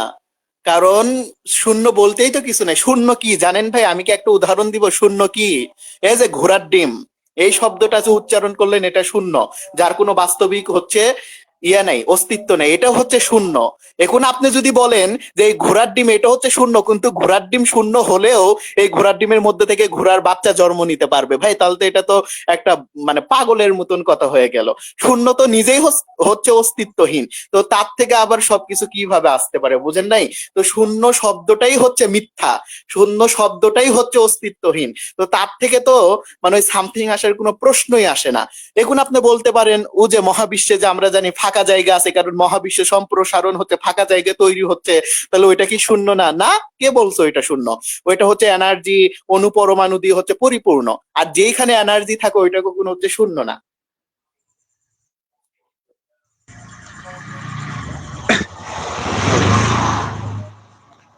তাদের আর বুঝছেন এবার বিষয়টা নাস্তিকদের ভাই? আরেকটা আপনি বিষয়, কি বুঝছেন? না এটা ক্লিয়ার আমি আছি, সমস্যা নেই, ক্লিয়ার হয়েছে।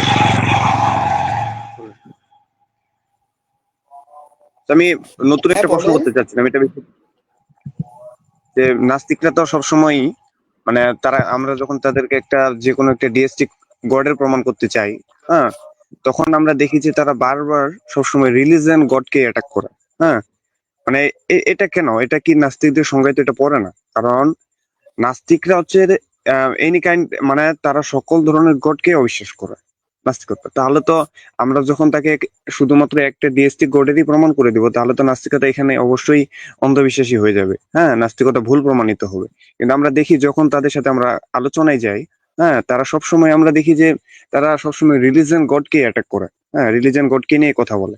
এটা তো ভাই মানে নাস্তিকতার বিরুদ্ধে চলে যায়, তাই না?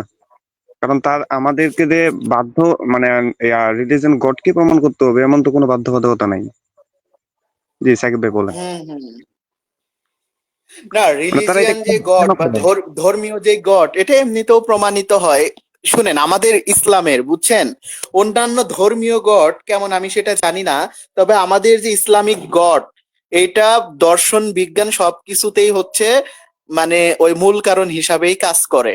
আপনি ওই কালীকে হচ্ছে মূল কারণের সাথে লাগান, মানে হেতু তত্ত্ব বা হচ্ছে মানে কারণ কার্য যে তথ্য, ওই মূল কারণ আদি কারণ, ওইটার সাথে কালীকে মিলান, ওর বৈশিষ্ট্যর সাথে মিলবে না।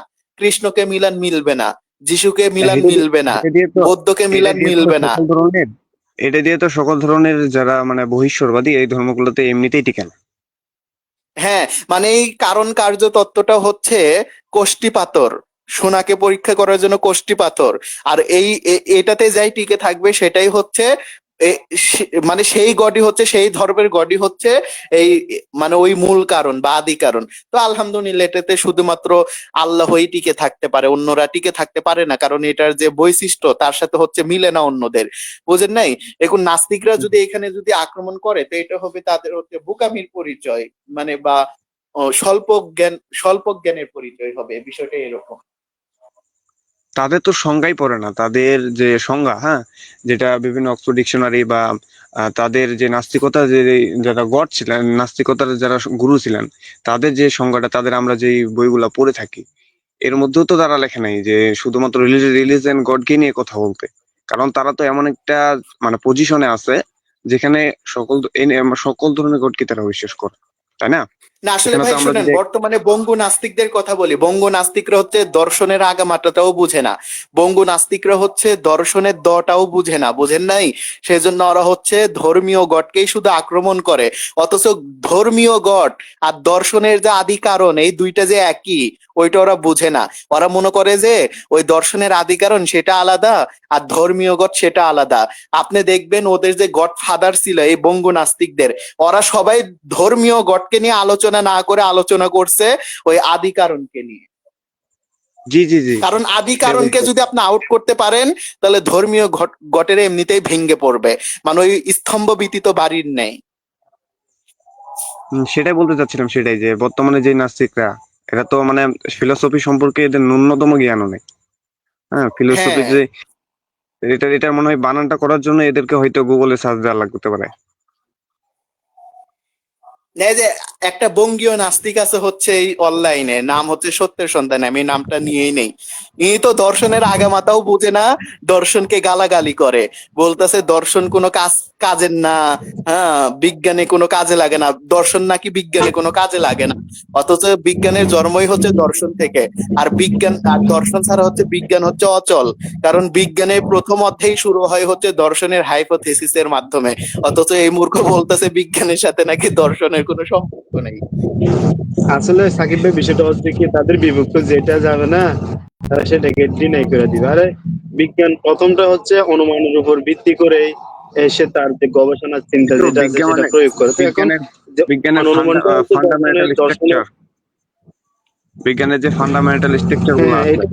এগুলাই তো সবগুলাই তো আমরা যেটা জানি হ্যাঁ যে আহ, সবগুলাই হচ্ছে আপনার ইসের উপর আর কি, মানে প্রত্যেকটাই দর্শন কেন্দ্রিক। অনুমান শিওর না। হ্যাঁ হ্যাঁ হ্যাঁ, সেটাই। এইটাই আসলে নাস্তিকরা বুঝেন নাই পৃথিবী সব কি একটা মানে অদ্ভুত একটা প্রাণী, বুঝেন না? যেমন নাকি নাস্তিকদের আরেকজন গুরু রিসার্চ ডকিস, সে বলে কি পৃথিবীতে ভালো মন্দ বলতে কিছু নাই, মানুষ যা কিছু করে তা তার ডিএনএ মিউজিক কেমিক্যালের কারণে করে। মানে চিন্তা করে দেখেন, মানুষ যা করতেছে সেটা মানে সে করতেছে না, তার জিনগত তার ডিএনএ মিউজিক কেমিক্যালের কারণে করতেছে। মানে ভালো মন্দ যা আচ্ছা আছে এখন মানুষ করতে আচ্ছা, রিচার্জ ডকিনরা যদি আমি যদি এখন যদি রাস্তার মধ্যে পায়ে যদি পিটাই, কুত্তা মারি, তাহলে এটা কি কোনো ভালো মন্দর মধ্যে পড়বে? যেহেতু সে ভালো মন্দ মানে না। হ্যাঁ, সেজন্য তো সেটা তার যুক্তি অনুযায়ী সেই সেই আপনি যে মারতেছেন সেখানে আপনার দোষ নাই, সেটা আপনার জন্মগতভাবে আপনার ডিএনএর মাধ্যমে না হয়ে আসতেছে। কিন্তু তখন কিন্তু তখন তো সে সেটা মানবে না, বরং আমার নামে মামলা করবে। এটাই তো মানে এদের মানে গুরু মহাগুরুরা এই সমস্ত আউল মার্কা যুক্তিগুলা দিছে, মানে বলার মতো না। আমি মনে করি নাস্তিক হচ্ছে নাস্তিকানদের মধ্যেই বিশ্বাস, মানে তারা বলে না আমরা হচ্ছে অন্ধ, কিন্তু তারা নাস্তিকানদেই বিশ্বাসী। নাস্তিকান্ত মানে কি, তাদের গুরু ঠাকুররা যে সমস্ত মুযুক্তি দিছে সেগুলাকে তারা অন্ধভাবে বিশ্বাস করে, সেই বিশ্বাসের উপর তারা প্রতিষ্ঠিত। তাদের কাছে কোনো বিজ্ঞান যুক্তি লজিক তার কাছে না, তারা এগুলা না। তাকে যুক্তি দিয়ে বুঝাইবেন, সে এই যুক্তিটাকে মানবে না। তাদের গুরু ঠাকুররা যে সমস্ত অন্ধমূলক, মানে উল্টা পাল্টা যুক্তি দিতে, সেগুলাকে তারা মানবে, সেগুলাকে অন্ধবিশ্বাস করবে, হুম হুম তাছাড়া আর কিছু না। হুম। ঠিক। আচ্ছা, যেটাই কেন না হোক ইয়ে করেন তাহলে মডারেটর ভাই, এই যে আমাদের অন্য আরেকজন ভাই আছে নিচে, অনেকগুলো কমেন্ট দেখতে পাচ্ছি, ওগুলো ইয়ে করেন, বুঝেন নাই? প্রায় 1 ঘন্টা হয়ে গিয়েছে লাইভটা। যে, তো ধন্যবাদ আমাদের মোস্তাফিজুর রহমান ভাইকে, খুব সুন্দর প্রশ্ন করছেন। ওনার প্রশ্নের মাধ্যমে উনি যেভাবে জানছেন, মানে আমাদের যে সমস্ত দর্শকরা দেখতেছেন তারাও জানতে পারছেন। তো আমি দর্শকদের উদ্দেশ্যে বলবো, এখনো আমাদের অনেক বাইরে লাইভটি দেখতেছেন, আমাদের বিভিন্ন প্ল্যাটফর্ম থেকে একাধারে লাইভটি চলতেছে। আমি দর্শকদের উদ্দেশ্যে বলবো, আপনারা লাইভটি শেয়ার করুন, আপনারা মেনশন দিয়ে ওই সমস্ত ব্যক্তিদেরকে বিশেষ করে দেখার সুযোগ করে দেন, যারা ইসলাম নিয়ে সোশ্যাল মিডিয়ায় বিভিন্ন ধরনের অভিযোগ প্রশ্ন প্রচার চালায় তাদের কাছে, যাতে তারা আজকে আমাদের লাইভে যুক্ত হয়ে তাদের সেই সমস্ত প্রশ্ন অভিযোগগুলো আমাদের সামনে পেশ করে। ইনশাআল্লাহ তাদের সেই সমস্ত প্রশ্নের যথাযথ রেফারেন্স দেওয়া হবে। তো আমাদের এখানে আমাদের আরেকজন ভাই যুক্ত আছে, ব্রাদার দিন ইসলাম। জি, আসসালামু আলাইকুম ভাই, কেমন আছেন? জি, আসসালামু আলাইকুম। জি, ওয়ালাইকুম সালাম ওয়া রাহমাতুল্লাহি ওয়া বারাকাতুহু। কেমন আছেন ভাই? জি, আলহামদুলিল্লাহ। আপনারা কেমন আছেন? জি, আছি আলহামদুলিল্লাহ, আল্লাহর রহমতে ভালো আছি। তো জি, ধন্যবাদ আপনাকে আমরা আমাদের আমাদের লাইভে যুক্ত হয়ে। তিন ভাইকে দেখতে পাচ্ছি। আলহামদুলিল্লাহ, অনেকদিন পরে জয়েন্ট হলাম। আমাকে চিনছেন, হয়তো সম্ভবত চিনবেন। আহ না, আমি চিনছি আপনাকে, বেশ আমি বেশি চিনছি সম্ভব আপনাকে, আমাকে আপনার খায়রুদ্দিন ছবিটা ভাই চিনছি। চিনেন বেশি। হ্যাঁ, আমি চিনছি। আচ্ছা, যাক, জি, সমস্যা নাই। তো আপনি তো দেখতে পাচ্ছেন আজকে আমাদের আলোচনার বিষয়বস্তু, মানে অনেকদিন পরে আসলে কম্পারেটিভ আর ভাই তুলনামূলক প্রশ্ন ধর্মতত্ত্ব করার হিসেবে। আগে আমি যেহেতু অনেকদিন পর সাকিব ভাইয়ের সাথে কথা বলতেছি, হাবিব ভাইকেও দেখতেছি। মাশাআল্লাহ, আপনারা ভালো আছেন না ভাই? আছি জি আলহামদুলিল্লাহ, আল্লাহর রহমতে আলহামদুলিল্লাহ ভালো ভালো আছি, আছি। আল্লাহ ভালো রাখছে।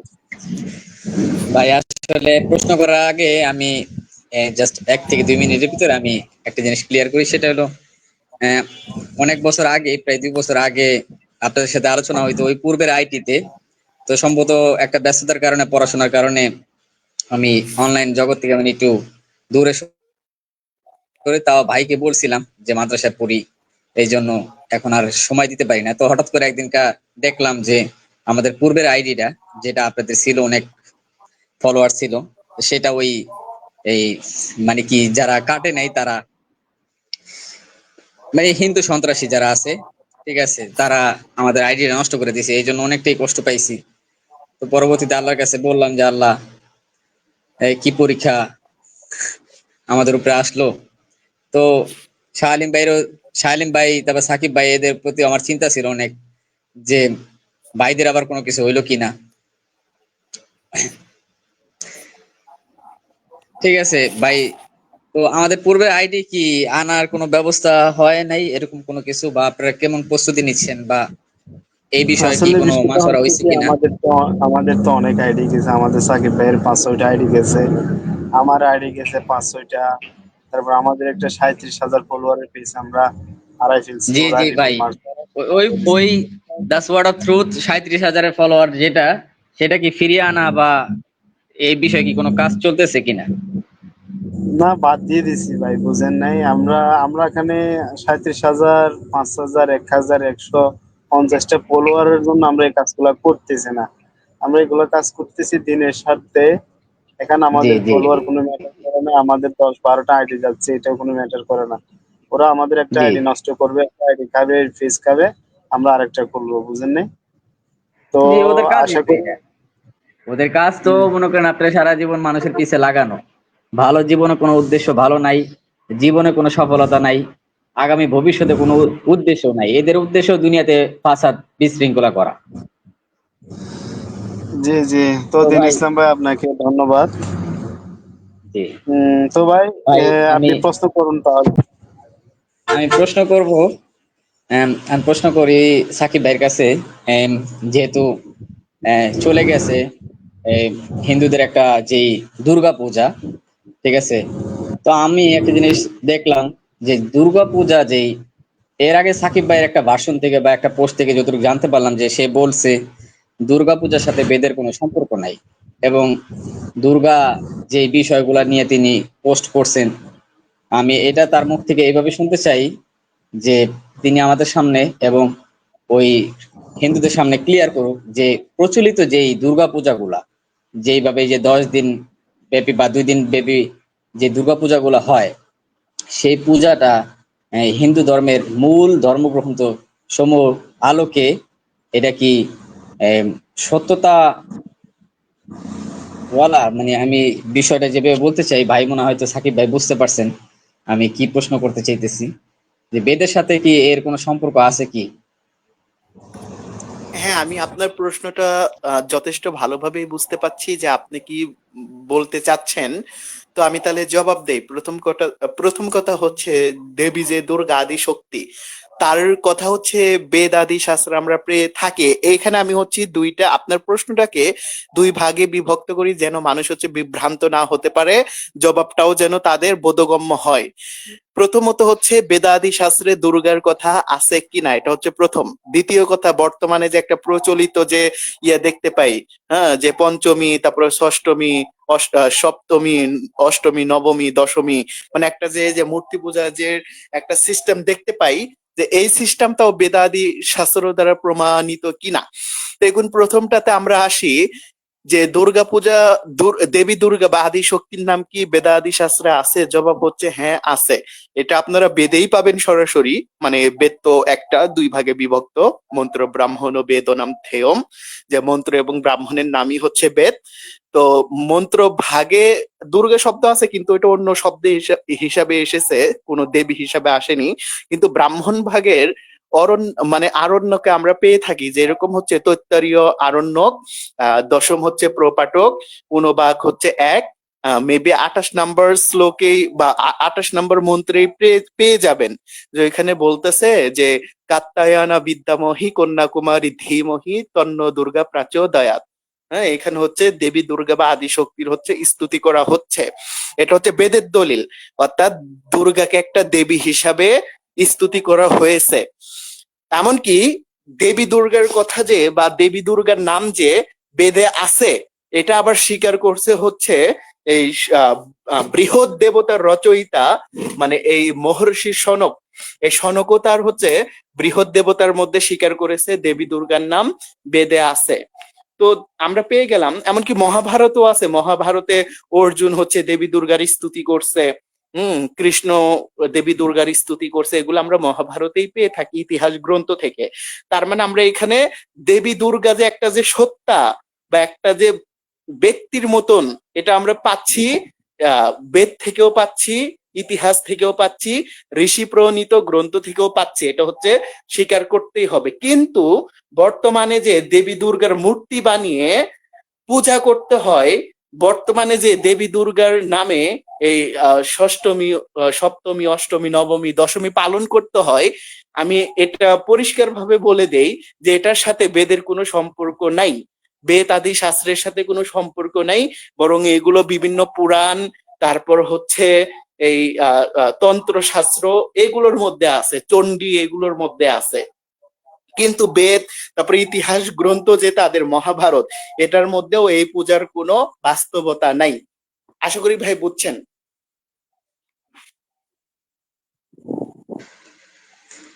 জি ভাই,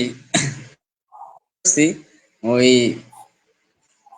বেদ, তারপরে একটা জিনিস কি ক্লিয়ারলি, ওই যে তারা মূর্তি বানায় দুর্গার যে বিষয়গুলা করে, আসলে এটা তো বেদের সাথে আপনার কথা স্পষ্ট ভাবে বুঝতে পারলাম যে এর সম্পর্ক নাই।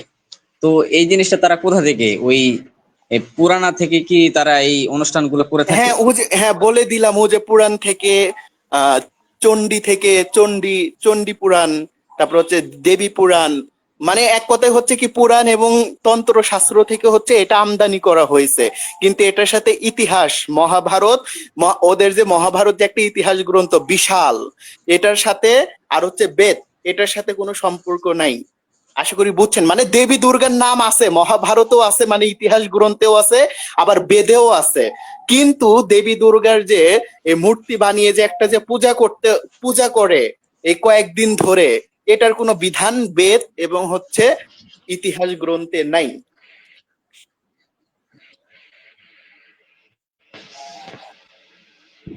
তাহলে স্যার কি এটা কোন রেফারেন্সের ভিত্তিতে তারা এগুলা করে? না বলেই তো দিলাম ভাই কিসের ভিত্তিতে পুরাণ, তারা দুর্গাপূজা? তারপর আর না বলেই তো দিলাম যে পুরাণ এবং হচ্ছে তন্ত্র শাস্ত্রের ভিত্তিতে। হ্যাঁ। তার মানে এই তন্ত্রশাস্ত্র আর ওই পুরাণের শাস্ত্রেই এই প্রতি বছর তারা দুর্গাপূজা করে থাকে। এছাড়া জি মানে জি আমরা জি যেভাবে জি তারা জি করে এর সাথে বেদের কোনো সম্পর্ক নাই। না না এই প্রচলিত সাকিব ভাই, পূজার আর্য সাথে সমাজের বেদের কি কোনো আপনার সম্পর্ক এই নেই। দুর্গাপূজা করে? না, আর্য সমাজীরা মূর্তি পূজাই করে না, তো দুর্গা পূজা করার তো প্রশ্নই আসে না। জি। হ্যাঁ ভাই, আর আরেকটা তাহলে বিষয়, তারা কিসের উপাসনা করে আর্য সমাজীরা? ওরা ঈশ্বরের উপাসনা করে প্রকৃতির মাধ্যমে, অচেতন বস্তুর মাধ্যমে। হ্যাঁ, এই অগ্নিহোত্রা আদি যজ্ঞের মাধ্যমে যজ্ঞ করে, এগুলোই করে।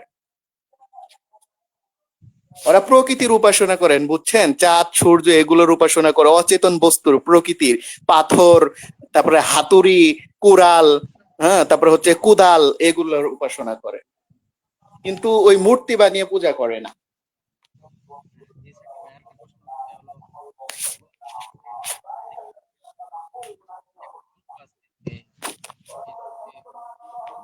আমাদের আচ্ছা, বিরুদ্ধে আশা করি প্রশ্নটি বুঝেছেন, answer বুঝেছেন। আচ্ছা, আমাদের এখানে একটা গুরুত্বপূর্ণ প্রশ্ন করে দেখবেন, না কিন্তু না, দাদা দিন ইসলাম আমরা ভাই কি যেন বলতেছিল, তার কথাগুলো অনেক আপনার স্লোলি পৌরাণিকরা করে আসতেছিল, নাকি? সেই জন্য বোঝা যাচ্ছে না। আচ্ছা আচ্ছা, আমি মিউট থাকলাম। খায়রুদ্দিন ভাই আপনি জরুরি এটা রাখেন, সমস্যা নেই। না না, আপনার যদি কিছু বলার থাকে ভাই বলে শেষ করেন, পরে আবার সুযোগ পাবেন কিনা ওইটা সমস্যা হয়ে যাবে। জি, আমার সেটা ভগবত গীতা তো সারা পৃথিবীতেই মানে হিন্দুরা অধ্যয়ন করে এবং তারা বলে থাকে এই জিনিসটা আমাদের প্রধান ধর্মগ্রন্থ। তারা তো বেদের কথা ভুলেই গেছে এক হিসাবে। আহ, বেদকে তো বর্তমান পণ্ডিতরাই ধরাধরি করে, বেশিরভাগ নিচু বর্ণ উঁচু বর্ণ সবাই বেশিরভাগ ভগবত গীতা পড়ে। তো তারা ওই হুম। অনুচ্ছেদটা, ওই যে ভগবত গীতার ৭ অধ্যায় ২০ অনুচ্ছেদটা, ওই অনুচ্ছেদটা কি তারা পড়ে না? তারা পড়লেও যদি অনুচ্ছেদটা পড়ে থাকে, তাহলে অনুচ্ছেদটার ভিতরে কি আসলে ভাই মূর্তি পূজা নিষিদ্ধ বা হারাম এই সম্পর্কে কোনো কোনো কথা বলা হয়েছে? এটা হ্যাঁ কিভাবে ভাই, তাহলে বোঝানো হয়েছে আমি এখন ভালো করে বুঝতে পারি না। আমি একটা বাস্তবতা বলে দিচ্ছি ভাই, আমি একটা বাস্তবতা বলে দিচ্ছি। এই বিষয়টা কেউ বলে না, বিশেষ করে মুসলিমদের মধ্যে কেউ বলে না, কিন্তু আমি একজন মুসলিম হিসাবে এই জিনিসটা বলে দেই, এতে যদি আমার যদি মান সম্মান যায় তো যাক। হ্যাঁ, যতজন গীতা ৭-২০ নিয়ে কথা বলছে, তারা যথেষ্ট হচ্ছে এখানে হচ্ছে কারচুপি করে। প্রথম কথা হচ্ছে গীতার ২০-এর সমাধান দেওয়া হয়েছে গীতার হচ্ছে ২১-এ, মানে ৭-এর হচ্ছে ২১-এ। তো দেখেন, আমি ২০ আর ২১টা পড়ে শোনাচ্ছি, আপনি আশা করি বুঝতে পারবেন যে ওইখানে কি বোঝাচ্ছে। আমি নিজেও কোনো অর্থ করবো না, হুবহু আমি পড়ে শোনাচ্ছি, দেখেন। ২০-এ বলতেছে, জড় কামনা বাসনার দ্বারা যাদের জ্ঞান মানে অপহিত বা নষ্ট হয়েছে, তারা অন্য দেবদেবীর শরণাগত হয় এবং তাদের সই মানে অর্থাৎ তাদের নিজের স্বভাব অনুসারে বিশেষ নিয়ম পালন পূর্বক সেই দেবতার উপাসনা করে। এটা বললাম, এইখানে বোঝা যাচ্ছে যারা হচ্ছে জড় বস্তুর হচ্ছে উপাসনা করে, বা সরি, মানে যাদের হচ্ছে এই জড় বস্তুতে কামনা বাসনা হচ্ছে মানে জড় বস্তুর ইয়াতে হয়ে গেছে, মানে এখানে জড় বস্তুটা এখানে জড় বস্তু শব্দটা মূলত নাই, এটা হচ্ছে এই অনুবাদকরা নিজের থেকে লাগিয়েছে, বরং এটার আসল অনুবাদ হবে কামনা বাসনার দ্বারা যাদের হচ্ছে জ্ঞান নষ্ট হয়ে গিয়েছে, তারা হচ্ছে অন্যান্য দেবদেবীর উপাসনা করে বিভিন্ন নিয়মের মাধ্যমে বা নিজস্ব নিয়মের মাধ্যমে। এটা হচ্ছে আমাদের একদল বা পুরাণিকদেরও একদল হচ্ছে এটা বলে থাকে বা যারাই বলুক না কেন বলে থাকে যে এটার মাধ্যমে হচ্ছে মূর্তি পূজা হচ্ছে নিষিদ্ধ করা হয়েছে, কিন্তু আপনি যদি এখন যদি 21টা পড়েন, 21 এটার সমাধান দেওয়া হচ্ছে যে পরমাত্মা রূপে আমি সকলের হৃদয়ে বিরাজ করি। যখন কেউ কোন দেবতার উপাসনা করতে ইচ্ছা করে তখনই আমি সেই ভক্তের তাতেই অচলা শ্রদ্ধা বিধান করি, যাতে যাতে সেই বিশেষ দেবতার সেবায় সে একনিষ্ঠ হতে পারে। অর্থাৎ এইখানে হচ্ছে কৃষ্ণ হচ্ছে বিষে বলল যারা হচ্ছে অন্যান্য দেবতার উপাসনা করে তাদের হচ্ছে কামনা বাসনার দ্বারা হচ্ছে তাদের বিবেক হচ্ছে নষ্ট হয়ে গিয়েছে, কিন্তু বিষে গিয়ে আবার সমাধান দিচ্ছে যদিও বিবেক নষ্ট হয়ে গিয়েছে কামনা বাসনার কারণে, তথাপি অন্য দেবতার উপাসনা করলে সেটা আমারই উপাসনা করা হয়, সুতরাং আমি এটার ফল দিয়ে থাকি। মানে বিষয়টা হচ্ছে এরকম, আশা করি বুঝছেন ভাই।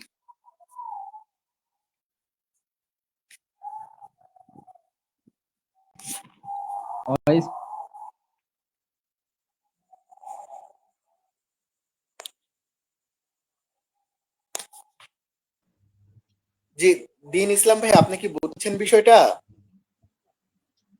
জি, মানে আমি বুঝেছি। মানে আপনি কি এই 21-এর দ্বারা কি সমাধান এটা দিতে চাচ্ছেন যে নিষিদ্ধতা কি 21-এ না, দেওয়া হয়েছে 21-এর নাকি দ্বারা আমি 20-এ? সমাধান না, 21-এর দ্বারা আমি না, বরং স্বয়ং কৃষ্ণই দিয়ে গিয়েছে, আমি শুধু হুবহু এটা পড়ে শোনালাম।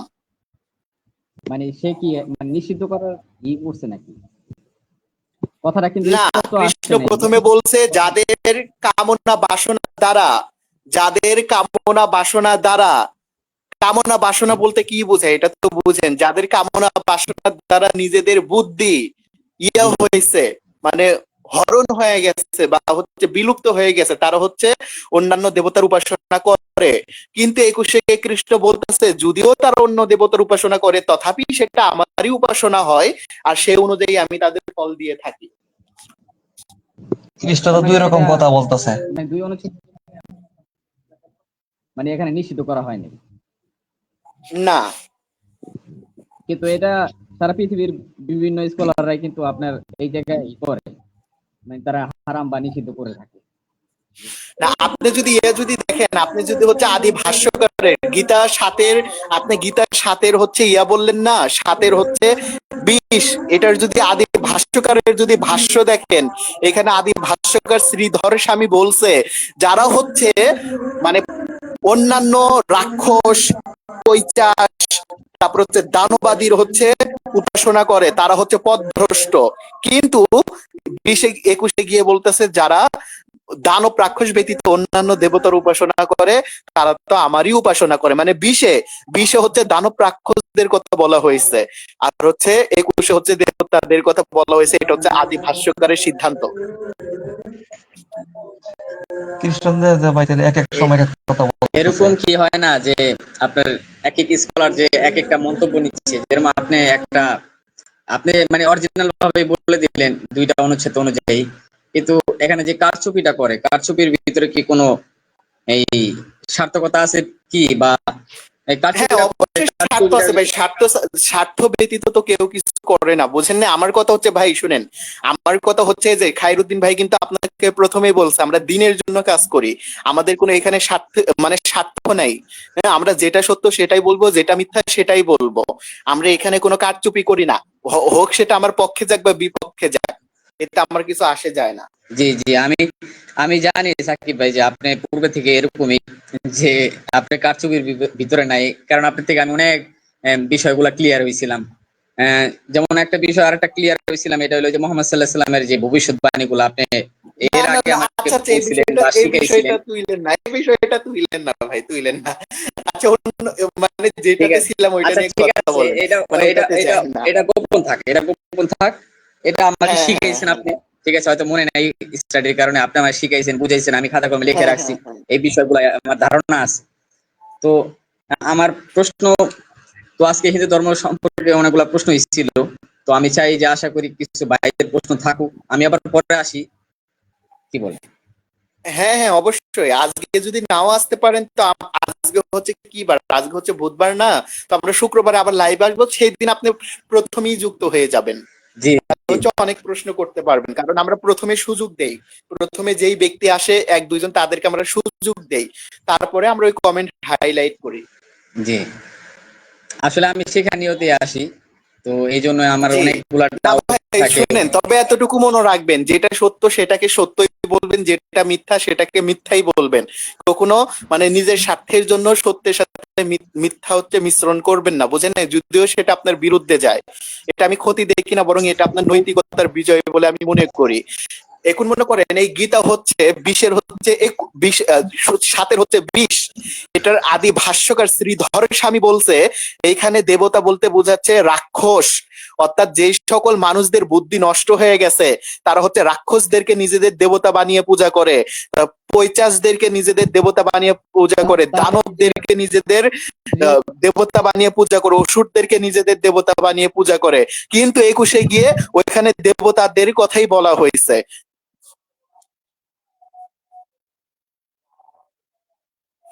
আশা করি বুঝছেন বিষয়টা। জি ধন্যবাদ সাকিব ভাই। তো এখানে আচ্ছা আচ্ছা, সাকিব ভাই। জি ভাই, তাহলে যে স্বামী মহাপ্রভুপাদ যেই ওই অনুবাদটা করছে, এটাই বলে বর্তমান পৃথিবীতে সবচেয়ে সংস্কৃতি এবং সবচেয়ে প্রচলন অনুবাদ। এবং কে বলছে ভাই? না না না, স্বামী প্রভুপাদের ভাষ্য হচ্ছে বিকৃত। ভাই আপনি গীতার ভাষ্য পড়বেন সঠিক জ্ঞান অর্জনের জন্য। আমি আপনাকে হচ্ছে 3টা গীতার ভাষ্য ধরে দিব আপনার হাতে, এই 3টা পড়বেন, আপনি গীতা সম্পর্কে যথেষ্ট জ্ঞান অর্জন করতে পারবেন। তাও হচ্ছে আদি ভাষ্য তুলে দিব। একটা হচ্ছে আদি শঙ্করাচার্য হচ্ছে আদি ভাষ্য, আদি ভাষ্য আদি শঙ্করাচার্যের। আরেকটা হচ্ছে শ্রীধর স্বামীর হচ্ছে আদি ভাষ্য। আরেকটা যদি আপনি যদি পড়তে চান সেটা হচ্ছে যে বাল গঙ্গাধর মানে এই মানে বলদেব বিদ্যাভূষণ, এটাও পড়তে পারেন, অনেক ভালো। মানে শ্রী প্রভুপাদকে ভাই, যে কিনা নিজের প্রতিষ্ঠানকে টিকানোর জন্য, নিজের মতবাদকে টিকানোর জন্য মানে নিজের মন মতো ব্যাখ্যা করছে, কিন্তু আদি ভাষ্যকারগণ বা মধ্যযুগের ভাষ্যকারগণ তারা তারা নিরপেক্ষ থেকে গীতার ভাষ্য করছে। সেই জন্য আপনার নিরপেক্ষ ভাষ্যগুলোই আপনার দেখতে হবে।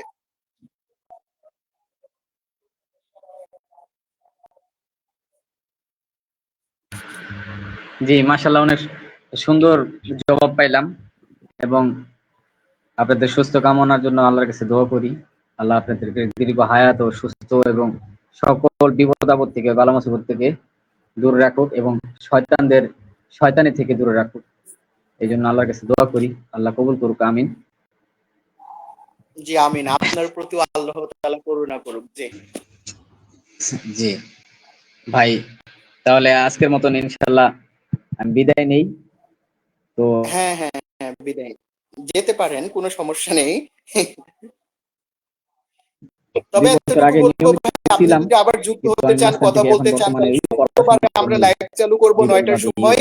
শুক্রবার তো আমরা আমার একটা লিগেল শুক্রবার আমরা কোনো লাইভ উস্তাদ চালু নাই, করবো, আপনি মানে হিন্দু তাড়াতাড়ি ধর্মের আসবেন। একটা ক্লিয়ারলি কোনো ভালো, মানে এমন একজন শিক্ষক নাই যে যার কাছ থেকে পরামর্শ নিব। আগে আপনার কাছ থেকে পরামর্শ নিতাম বিভিন্ন বিষয়ে, তবে এখন বর্তমানে আমি মানে হিন্দু ধর্মগ্রন্থের জন্য তেমন পাই না। কারণ আমাদেরকে যা শিক্ষায় হিন্দু ধর্ম সম্পর্কে, সেটা আমাদের জন্য, আমাদের স্বার্থের জন্য, যাতে একটা মানুষ ইসলামের দিকে ফিরে আসতে পারে, বুঝে নেই কিভাবে জি শিক্ষা জি দেয় জি। বা তো আপনি করেন ভাই, আপনাকে আমি একটা কথা বলি, আপনি একটু আমাদের পেজে নক দিবেন, বুঝছেন? আমাদের এই তুলনামূলক ধর্ম নিয়ে একটা গ্রুপ আছে, ওইখানে আমরা আপনাকে অ্যাড করে নিব। ওইখানে আপনি কোর্স করতে পারবেন, ওইখানে আমরা কোর্স করাচ্ছি হিন্দু ধর্মের উপরে, বুঝছেন? মানে সংক্ষিপ্ত ভাবে আশা করি এখান থেকে আপনি শিখতে পারবেন। মানে আপনি আমাদের পেজে নক দিয়েন, আমাদের খাইরুদ্দিন ভাই আপনাকে অ্যাড করে নিবে। জি জি, আমি খুশি হলাম অনেক। আমি অনেক বছর ধরে ছিলাম না, আমার সাথে শালিম ভাইয়ের সাথে এখনো কথা চলতেছে। তো আপনার আইডিটা নষ্ট করার কারণে আপনার সাথে সংযোগ নষ্ট হয়ে গেছে। না না, ওই জন্যই তো বললাম যে আপনি আমাদের পেজে নক দেন। আমাদের একটা কোর্স মানে কোর্স চালু হয়েছে হিন্দু ধর্মের সংক্ষিপ্ত মানে অধ্যায়ী। তো ওইটাতে আপনি হিন্দু ধর্মের ব্যাপারে মোটামুটি অনেক কিছুই জানতে পারবেন। তো ওইটাতে আমরা ওই ক্লাস নিয়ে থাকি, ওই 1-1.5 ঘন্টা করে। জি আপনাকে ওই আমাদের মডারেটর ভাই বা খাইরুদ্দিন ভাই যুক্ত করে নিব ওই গ্রুপে, কোনো সমস্যা জি নেই। জি জি জি, সুন্দর, মাশাআল্লাহ। তাহলে আসি, ইনশাআল্লাহ আবার আগামী পর্বে দেখা হবে। জি জি জি, অবশ্যই অবশ্যই। ভাই আপনাদের কাছে আসসালামু আলাইকুম। জি ওয়ালাইকুম আসসালাম।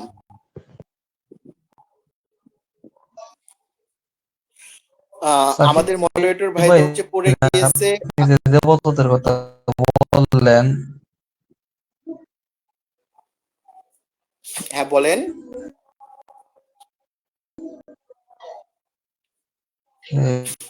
ভাই আপনি আপনার মনে হয় নেট দেবতাদের কথা সমস্যা বললেন যে হচ্ছে, কৃষ্ণ আপনার কথা বুঝি না। এখন বুঝতেছেন? এখন বোঝা যায় নাকি? জি বোঝা যাচ্ছে, বলেন। মানে মানে বলতেছে যে আপনি যে ওটা বললেন, দেখা যাচ্ছে কৃষ্ণ তো এক এক সময় এক এক কথা বলতেছে, এটার কারণটা কি? না, আপনি যদি ভাষ্য পড়েন এই গীতা 17, মানে গীতা 7 নম্বর অধ্যায়ের 20 এবং 21-এর মধ্যে আহ বৈপরীত্য দেখা যায় না যদি আদি ভাষ্যকারদের ভাষ্য পড়েন। কারণ গীতার 7-এর হচ্ছে 20, এইখানে দেবতা বলতে মানে আদি ভাষ্যকার শ্রীধর স্বামী বলেছে এখানে দেবতা বলতে বোঝাচ্ছে হচ্ছে রাক্ষসদেরকে, অসুরদেরকে। অর্থাৎ যারা হচ্ছে অসুর এবং রাক্ষসদেরকে দেবতা বানিয়ে পূজা করে তারাই হচ্ছে মানে তাদের জ্ঞান হচ্ছে নষ্ট হয়ে গেছে, বুঝছেন?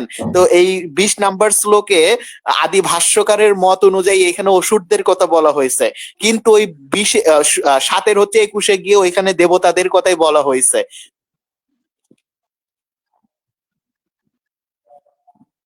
মানে এটা আমার মত, আমি বলতাছি মানে আদি ভাষ্যকারদের ভাষ্য পড়ার পরে।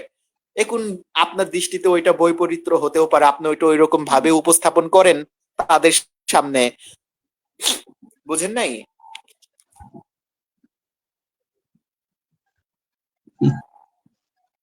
আচ্ছা, বুঝতে পারছি। হ্যাঁ, তাহলে আমরা নিচে থেকে কিছু প্রশ্ন নিতে পারি। নিচে অনেক প্রশ্ন জমে গিয়েছে, যেরকম হচ্ছে এখানে হচ্ছে একটা ভাইয়ের প্রশ্ন দেখতে পাচ্ছি যে ট্রুথ নেভার হাইড ভাই প্রশ্ন করেছে, গৌতম মুনি কি বৈদিক ঋষি গৌতম নাকি হিন্দু ধর্মের অবতার? না না না ভাই, আপনি এখানে মানে মিক্সচার করে ফেলছেন। আপনি আসলে গৌতম নাম দেখেই সবকিছু গুলায় ফেলছেন। হ্যাঁ, গৌতম ভাই ইতিহাসে অনেক গৌতম ছিল, বিশেষ করে হিন্দু ধর্ম অনুযায়ী। হিন্দু ধর্ম অনুযায়ী অনেক গৌতম ছিল, যেরকম এই যে অহলার স্বামী, তাকেও হচ্ছে গৌতম বলা হয়েছে, যেটা কিনা ওই রামায়ণের গৌতম।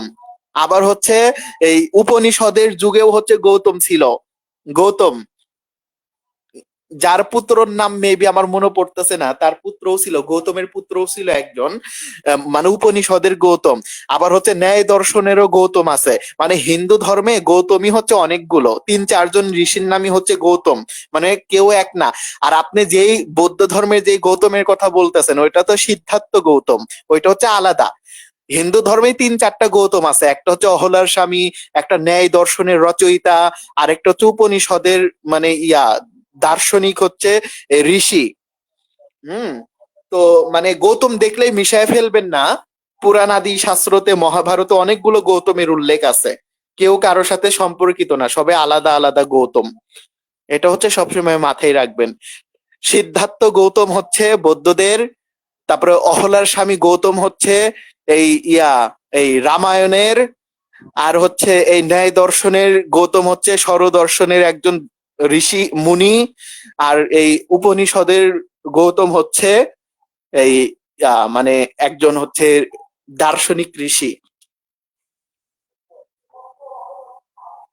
মানে গৌতম অনেকগুলো, কিন্তু সবাই আলাদা আলাদা।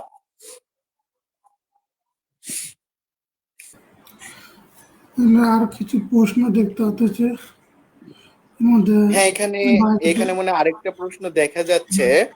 তুলনামূলক ধর্মতত্ত্ব নামক একটা ভাই মেবি প্রশ্ন করছে কম্পারেটিভ থিওলজি আইডি থেকে, যে শঙ্কর মানে শঙ্কর বলতে মেবি হচ্ছে আদি শঙ্করকে বোঝাচ্ছে, যে আদি শঙ্করাচার্য কি সায়ন আচার্যের মতো বেদ ভাষ্যকার, তার বেদ ভাষ্য, তার ভাষ্য বেদ আছে কি না? ভাই, আদি শঙ্করাচার্য বেদের কোনো ভাষ্যকার না, আদি শঙ্করাচার্য ছিলেন একজন দার্শনিক, হিন্দু ধর্মের দার্শনিক। তবে তার কিছু আছে, তিনি বেদ ভাষ্য করেনি, তবে তিনি উপনিষদ 12টা, মেবি 12টা না, মেবি হচ্ছে 18টা উপনিষদের ভাষ্য করছে আদি শঙ্করাচার্য। মানে ঈশ উপনিষদ থেকে শুরু করে এই যে কৌশিত কি বা ঐতরীয় উপনিষদ পর্যন্ত তিনি ভাষ্য করেছে। আর সে হচ্ছে এই তিনি গীতারও ভাষ্য করেছে। এই যে বললাম না আদি ভাষ্য গীতার, এটাও হচ্ছে তার ভাষ্য, শারীরিক ভাষ্য। তারপর তিনি বেদান্ত সূত্রেরও ভাষ্য করেছে, যেটাকে আমরা উত্তর মীমাংসা বলে থাকি। অর্থাৎ আদি শঙ্করাচার্য 3টা জিনিসের ভাষ্য করেছে আমার জানা মতে। একটা হচ্ছে বেদান্ত সূত্র বা উত্তর মীমাংসা, আরেকটা হচ্ছে গীতা। গীতা মানে এই 18টা যে অধ্যায় আছে পুরোটাই ভাষ্য করেছে 700টা শ্লোকের। আর হচ্ছে এই 18 থেকে 20টা বা 22টা পর্যন্ত উপনিষদের উপরে সে ভাষ্য করেছে। এই পর্যন্তই তার কৃতিত্ব, কারণ তিনি একজন দার্শনিক ছিল। তো দার্শনিক দৃষ্টি থেকেই তার ভাষ্যগুলো রচিত দার্শনিক পুস্তকের উপর। যেরকম গীতাকে বলা হয় একটা দার্শনিক পুস্তক, উপনিষদ তো পুরোটাই হচ্ছে দার্শনিক পুস্তক, কারণ উপনিষদের মধ্যে সরাসরি দার্শনিক আলোচনা। তারপর হচ্ছে এই বেদান্ত সূত্র, এটা তো একটা স্বরদর্শনেরই একটা অংশ। অর্থাৎ আদি শঙ্করাচার্য নিজে একজন দার্শনিক ছিল, আর তিনি মানে দর্শনের গ্রন্থের উপরে দার্শনিক ভাষ্য তৈরি করছে, যেগুলোর নাম হচ্ছে শারীরিক ভাষ্য। তিনি কোনো বেদের ভাষ্য করেনি, তিনি কোনো বেদের ভাষ্যকার না। জানাতো সাকিব ভাই, একটা প্রশ্ন সেটা হচ্ছে কি, দাদা প্রশ্ন করছে, গালাগালি কারণে প্রশ্ন হচ্ছে, ভালো ভালো একটা প্রশ্ন নিলাম যে ইসলামের মূল ভিত্তি কি, ইসলাম যে সত্য ধর্ম, এটা কিভাবে বুঝবে মানুষ, 5টি কারণ বলেন। তো এটা আপনি বলুন নাজু সাকিব ভাই, নাকি আমি জবাব দেবো এটা আর কি? না, ইসলামের মূল ভিত্তি কি ভাই? ইসলামের মূল ভিত্তি হচ্ছে ইমান আকিদা, এটাই তো হচ্ছে ইসলামের মূল ভিত্তি। বা আপনি যদি বলেন ইসলামের মূল ভিত্তি কি, মানে গ্রন্থের কথা যদি বলেন, তো কোরআন হাদিস হচ্ছে ইসলামের মূল ভিত্তি। কারণ রাসূলুল্লাহ সাল্লাল্লাহু আলাইহি সাল্লাম বলে গিয়েছে, তারাকতু ফিকুম আমরাইন, আমি তোমাদের কাছে 2টি জিনিস রেখে যাচ্ছি, লাং তাদিল্লু তামাসসাকতুম বিহিমা, তোমরা যদি এই 2টা জিনিস যদি আঁকড়ে ধরে রাখতে পারো তাহলে কখনো পথভ্রষ্ট হবে না। কিতাবুল্লাহি ওয়া সুন্নাতুর রাসূলি, যে একটা হচ্ছে আল্লাহর কিতাব, দ্বিতীয় হচ্ছে রাসূলের সুন্নত। বুঝেন না? এটাই হচ্ছে মানে কোরআন হাদিস হচ্ছে ইসলামের হচ্ছে ভিত্তি, যার উপর ভিত্তি করেই মুসলমানেরা চলে। আর তার প্রশ্নটা হচ্ছে ইসলাম যে সত্য ধর্ম, এটা কিভাবে বুঝবে মানুষ? 5টি কারণ বলেন। কারণ ইসলাম যে সত্য, এটার 5টি কারণ হচ্ছে, ইসলাম হচ্ছে যুক্তি দ্বারা প্রমাণিত, ইসলাম হচ্ছে বাস্তবতা দ্বারা প্রমাণিত, ইসলাম হচ্ছে বিজ্ঞান দ্বারা প্রমাণিত, ইসলাম হচ্ছে দর্শন দ্বারা প্রমাণিত, এবং ইসলাম সবকিছুকে সমন্বয় করে প্রমাণিত। এই কারণে হচ্ছে ইসলাম হচ্ছে সত্য। মানে কি কি কারণে সত্য আমি সংক্ষিপ্ত ভাবে না বলে একবারে সবই গুড়া ধরে টেনে বললাম, যে যুক্তির মাধ্যমে প্রমাণিত, বাস্তবতার মাধ্যমে প্রমাণিত, মানে যুক্তির নিরিখে প্রমাণিত, বাস্তবতার নিরিখে প্রমাণিত, দর্শনের নিরিখে প্রমাণিত, বিজ্ঞানের নিরিখে প্রমাণিত, এবং এই 4টাকে সমন্বয় করে একটা যে ভিত্তি, এটার মাধ্যমে প্রমাণিত ইসলাম সত্য। আশা করি বুঝছেন। অসাধারণ ভাই প্রশ্ন করছে। এখানে তো আরো কিছু প্রশ্ন আছে। ওই একই দাদা প্রশ্ন করছে, কি খবর জিহাদিরা? আমার কিছু প্রশ্ন আছে, আসলাম। আচ্ছা, কোরআন মানুষ কেন মানবে? কোরআনে কি কোনো মানগত কথা আছে? থাকলে তা কি কি? ছোট ছোট প্রশ্ন, সহজ হইলে। সাকিব ভাই আপনি বলতে পারেন এক কথায়। কি, হ্যাঁ, আচ্ছা, কোরআন মানুষ কেন মানবে? কোরআন মানুষ এই কারণে মানবে কারণ কোরআন মানুষের জন্যই নাজিল হয়েছে। তো যে জিনিস মানুষের জন্য নাজিল হয় সেটা মানুষ ব্যতীত আর কে মানবে? আল্লাহ তাআলা তো সূরা ইব্রাহিম আয়াত নাম্বার 1-এ তো বলেই দিয়েছে, লিতুখরিজান নাসা মিনাজ জুলুমাতি ইলা নূর, যে আমি এই কোরআনকে নাজিল করেছি মানব জাতির হেদায়েতের জন্য।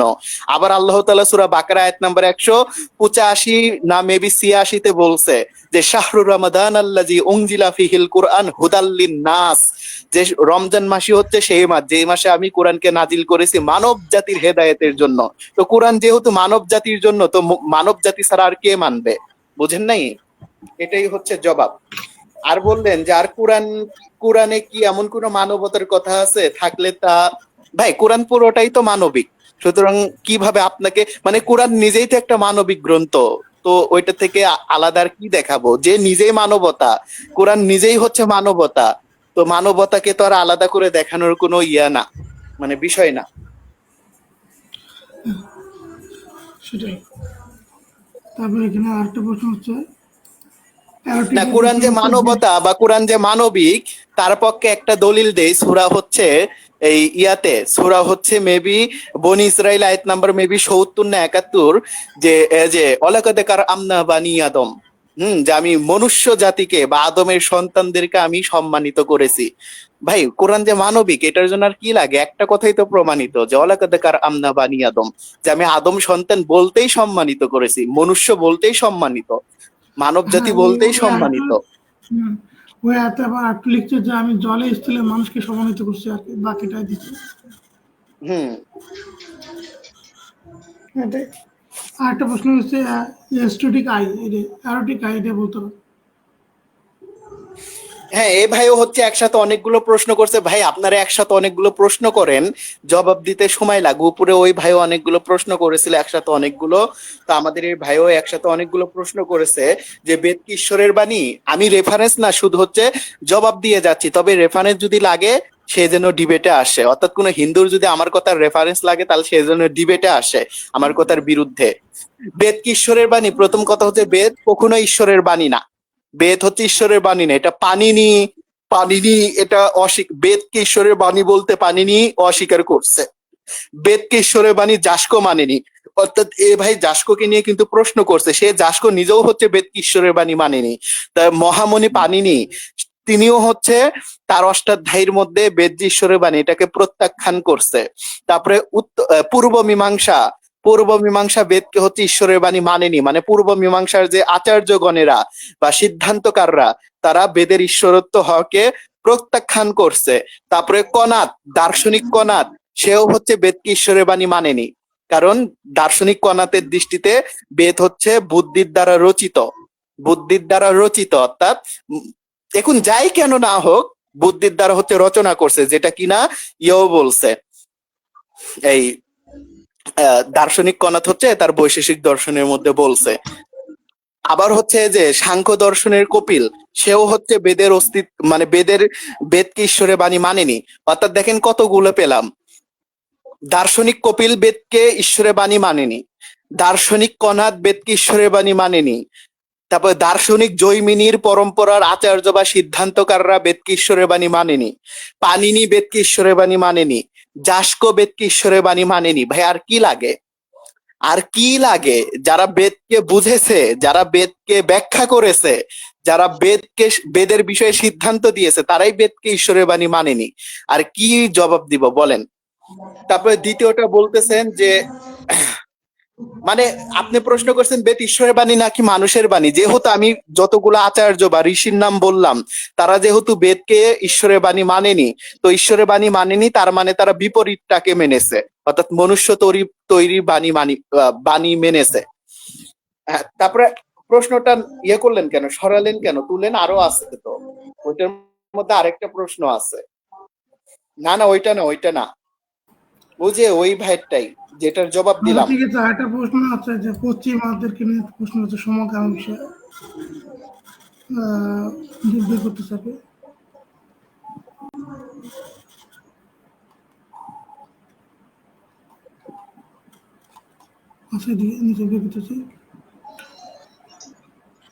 আচ্ছা করেন, এই প্রশ্ন আচ্ছা তো ওই যে তার আগে দিয়েছেন সাকিব ভাই। হ্যাঁ, পশ্চিম বলেন আপনার। পশ্চিমারা সমকামী, তারা বাইবেল থেকে যিশুকে সমকামী দেখাতে চায়। এটা কতটুকু সত্য? যিশু কি সমকামী?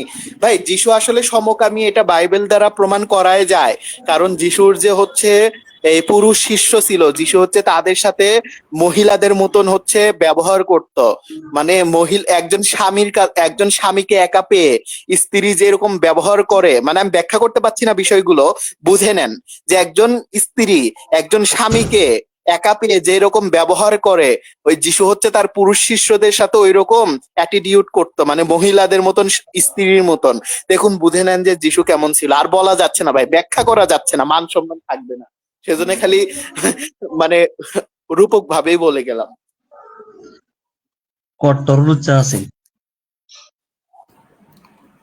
এখানে আর তেমন কোনো প্রশ্ন দেখতে পাচ্ছি না, তো শেষে একটা কমেন্ট পাইলাম, কমেন্ট করছে যে এই প্রশ্নটা নিয়ে আমরা লাইভটা শেষ করে দেবো। র্যাপিড ভিডিও বলছে, ভাই নর্থ সাউথ বিশ্ববিদ্যালয়ের কোরআন অবমাননার ব্যাপারে আমাদের পেজের পক্ষ থেকে আপনারা কিছু বলুন, অনুরোধ করছি। সাকিব ভাই বলেন। না, আমি এতটুকুই বলবো, এই কাজটা যে করছে, শুধু যে করছে না, যারা এই কাজগুলো করে বা ভবিষ্যতেও করার চিন্তা ভাবনা করতেছে, তারা যথেষ্ট হচ্ছে মন্দ চরিত্রের লোক, তারা যথেষ্ট হচ্ছে বিকৃত মস্তিষ্কের লোক। হ্যাঁ, কারণ কোনো ধর্মই হচ্ছে কোনো ধর্মকে অপমান করা শিখায় না। এই যে আমরা এই যে এখানে আলোচনা করতেছি, আমরা কিন্তু কোনো ধর্মকে আঘাত করে বা কোনো কিছু আমরা বলতেছি না উল্টা পাল্টা, বা আমরাও যে এই লাইনে যে কাজ করি, আমরা কখনো কোনো ধর্মগ্রন্থের উপর আমরা পা রাখি না। হ্যাঁ, এটা আমাদের পারিবারিক শিক্ষা, এটা আমাদের ধর্মীয় শিক্ষা। ভাই, বেদ বাইবেলকে আমি কোথায় রাখি জানেন? যে এখানে আমি কোরআনকে রাখি। আমি সবগুলোকে হচ্ছে শ্রদ্ধা করি। আমার কাছে হিন্দু ধর্মের লাইব্রেরি আছে, আমার কাছে খ্রিস্টান ধর্মের হচ্ছে লাইব্রেরি আছে, মানে বাইবেলের। আমার কাছে ইসলাম ধর্মের লাইব্রেরি আছে, ইসলামিক বইয়ের। কিন্তু আমি কোরআন, বেদ, বাইবেলকে একই জায়গাতে রাখি সম্মানের সহিত, যেন ওগুলো নষ্ট না হয়। কারণ আমি সকল ধর্মকেই হচ্ছে শ্রদ্ধা করি, কারণ এটাই হচ্ছে ইসলামের ইসলামের হচ্ছে মানে সমতা বা ন্যায় বিচার বা ন্যায়। বুঝেন নাই তো? যারা হচ্ছে কোরআনের উপরে পা তুলে দিয়ে একটা শান্ত সমাজকে অশান্ত করতে চায়, তা আমি তো মনে করি তারা যথেষ্ট মানে শাস্তি পাওয়ার উপযুক্ত। কারণ আল্লাহ তাআলা কি বলছে? আল ফিতনা তো আসাদ্দু মিনাল কিতাল, যে ফিতনা বা এই ফিতনা ফাসাদ বা সমাজে বিশৃঙ্খলা তৈরি করা হচ্ছে হত্যার চাইতেও ভয়ঙ্কর। অর্থাৎ একটা সমাজে আপনি যদি একজন মানুষকে হত্যা করেন, তাহলে কিন্তু ওই একজন মানুষই মরবে, ওর ব্যতীতে কিন্তু আর কেউ মরবে না। কিন্তু একটা সমাজে যদি আপনি দাঙ্গামা হাঙ্গামা তৈরি করেন, এতে কিন্তু শত শত মানুষ জীবন দিবে।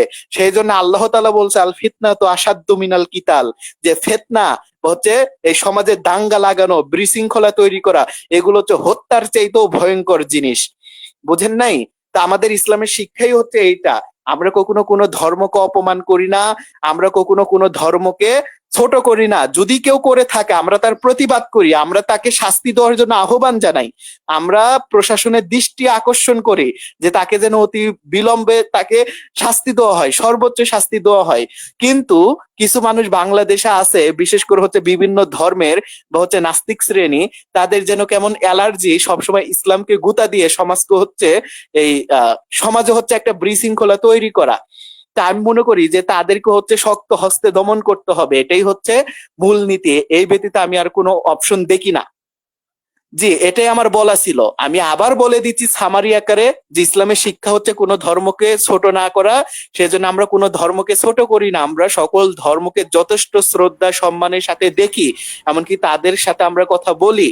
কিন্তু যারা এগুলো করতেছে একটা শান্ত সমাজকে বা সভ্য সমাজকে অসভ্য করার জন্য, বা একটা শান্ত সমাজকে অশান্তিতে পরিণত করার জন্য, তাদেরকে শক্ত হস্তে দমন করতে হবে, প্রয়োজনে তাদেরকে মৃত্যুদণ্ড দিতে হবে।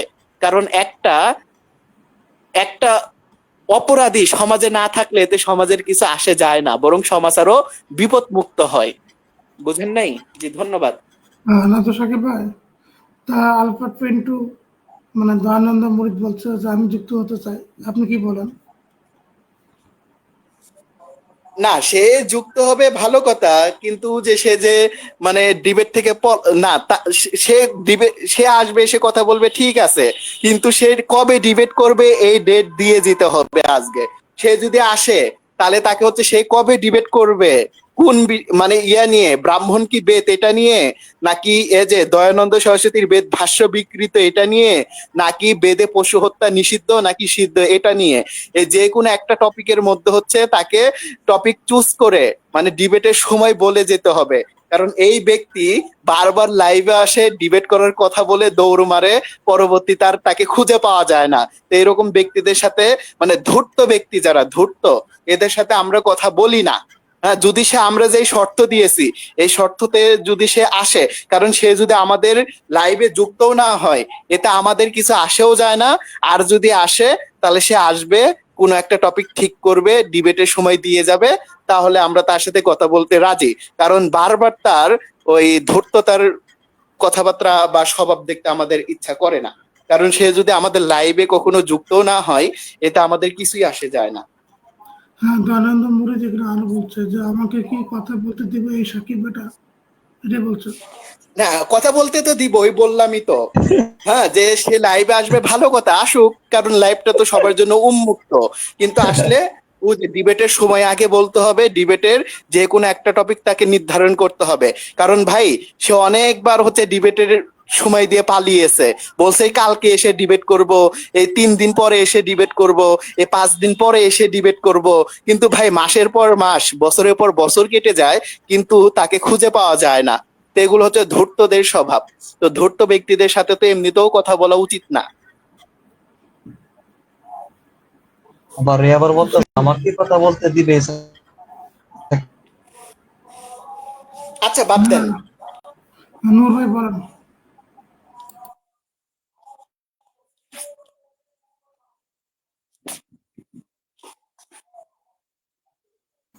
বলেন আসাদ ভাই। না ওদের লেখছে যে আমার কথা বলতে দিবে সাকিব ভাই।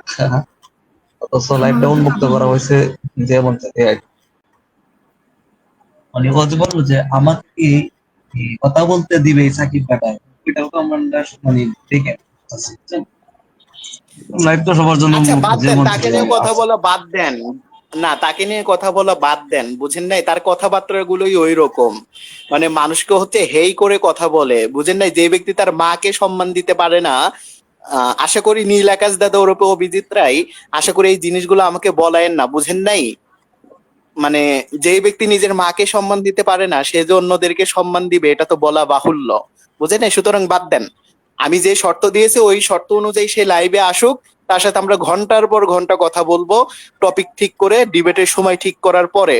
যদি সে ওইটা না ইয়ে করে ভাই, তাহলে তো তার সাথে তো আগলা পিরিত করার তো আমাদের কোনো সময় নাই, কারণ সে আমাদের লাইভে যুক্ত না হলেও আমাদের কিছু আসে যায় না, কারণ সে এমন কোনো ব্যক্তি না, কারণ সে কোনো দেশের প্রেসিডেন্ট বা এমন কোনো ফেমাস ব্যক্তি না যে আমাদের লাইভে যুক্ত না হলে আমাদের অবস্থা খারাপ হয়ে যাবে, বুঝেন নাই? তাকে তো কেউ চিনেও না, একটা রাস্তার মুগরিও চিনে না তাকে, মানে মুরগিও চিনে না তাকে।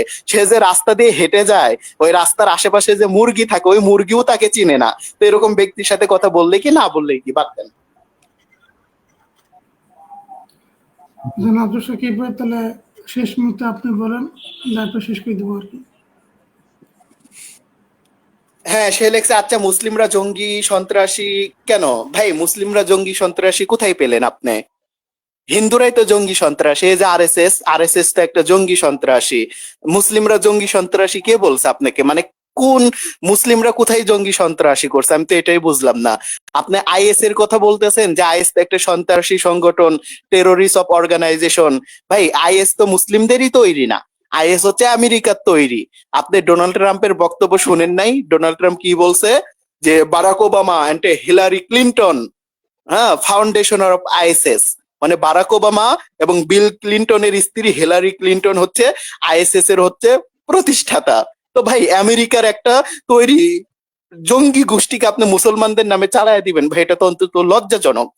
কারণ আইএস যে আমেরিকার তৈরি, এটা তো ডোনাল্ড ট্রাম্পই বারবার বলেছে।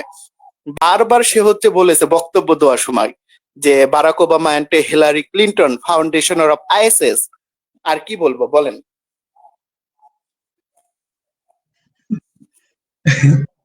ভাবি বেশ আমি কিন্তু স্ক্রিনে দেখাই দিচ্ছি, দেখেন হিন্দুরা জঙ্গি, তার কথা কিন্তু এখানে প্রমাণ আছে। নাজর সাকিব ভাই, এগুলো আপনি একটু পড়েন। না, আপনি একটু পড়েন, আপনি পড়েন, আমার এখানে ছোট দেখা যাচ্ছে মোবাইল থেকে তো আমি। তবে গোলা দেখে হাসি আচ্ছা, হচ্ছে। ঠিক আছে, এখানে দেখেন কি বলছে, হে ইন্দ্র, ওই গর্দভ ওই গর্দভ পাপ বচন দ্বারা তোমার নিন্দা করছে, ওকে বধ করো। ঠিক আছে, ঋগ্বেদ 1ম মন্ডল 29 নম্বর সূক্ত মন্ত্র 4 বলছে। এবার দেখেন 1ম মন্ডল 4 নম্বর সূক্ত মন্ত্র 4 বলতেছে, হে নিন্দুকগণ, এই দেশ থেকে এবং অন্য দেশ থেকে দূর হয়ে যাও। তার একটা প্রমাণ দেখেন, এই যে দিবাকর দেবনাথ, দেখেন সে কিন্তু হুমকি দিচ্ছে, মেধা রাহুল, বাংলাদেশ পাকিস্তান একটা বার কিনে রাখ খুব তাড়াতাড়ি, তোর আব্বু জাকিরের মতো তোকে ভারত ছাড়তে হবে, বেগম রাজত্ব শেষ হলে তোর খেলাও শেষ। চিন্তা করে এরা কতটা সন্ত্রাসী বর্বর। সাকিব ভাই বলুন। আচ্ছা, বাদ দেন, বাদ দেন, বুঝেন নাই? ওই যেটা বললাম যে উদ্র রায়, রুদ্র দিবাকর দেবনাথ, রায়, রামশীল, তিনি যে কমেন্টটা করছে ভাই, তার হচ্ছে যথেষ্ট ইতিহাস, যথেষ্ট হচ্ছে বাস্তবতা সম্পর্কে যথেষ্ট জ্ঞান কম। কারণ তিনি আইএসএস কে মুসলমানদের হচ্ছে সন্ত্রাসী গোষ্ঠী বানিয়ে দিচ্ছে। ভাই রে ভাই, কতটা হচ্ছে মজার বিষয়। অথচ ডোনাল্ড ট্রাম্প, হ্যাঁ ডোনাল্ড ট্রাম্প হচ্ছে আমেরিকার হচ্ছে প্রেসিডেন্ট, যে কিনা বলতেছে Barack Obama and Hillary Clinton ফাউন্ডেশনার অফ আইএসএস। অর্থাৎ বারাক ওবামা, অর্থাৎ মার্কিন যুক্তরাষ্ট্রের হচ্ছে সাবেক প্রেসিডেন্ট, এবং হিলারি মানে বিল ক্লিন্টনের স্ত্রী হিলারি ক্লিন্টন, এরা হচ্ছে আইএসএস এর হচ্ছে প্রতিষ্ঠাতা। অথচ খ্রিস্টানদের তৈরি করা একটা জঙ্গি গোষ্ঠীদেরকে মুসলমানদের নামে চালায়া দিচ্ছে। হ্যাঁ, আমেরিকা একটা খ্রিস্টান দেশ ভাই, আর ওই খ্রিস্টান দেশ একটা জঙ্গি অর্গানাইজেশনকে হচ্ছে তৈরি করেছে।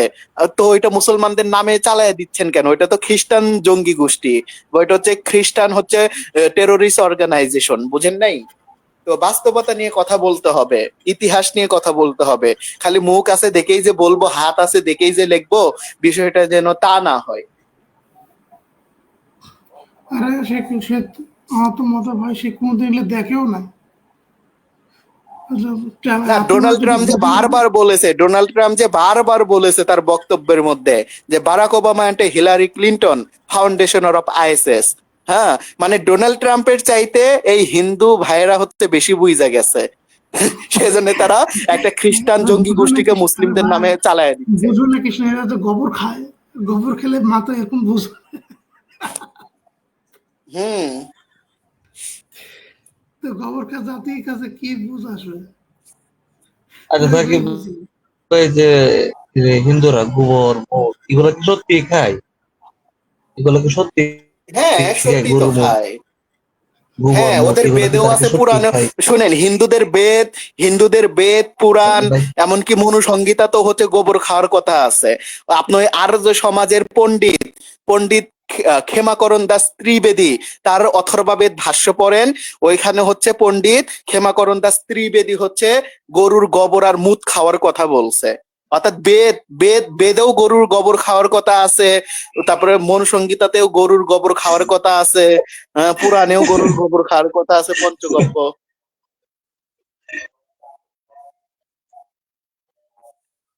আল্লাহ, আস্তে আস্তে আমার পেট ভরতেছে। আমরা আর বেশি দেরি না করে নজর সাকিব ভাই, প্রায় 5 মিনিট কম 2 ঘন্টা হবে। তো এবার শেষ মুহূর্তে হুম, শেষ করে দেন, শেষ করে দেন। আপনি কিছু বলেন।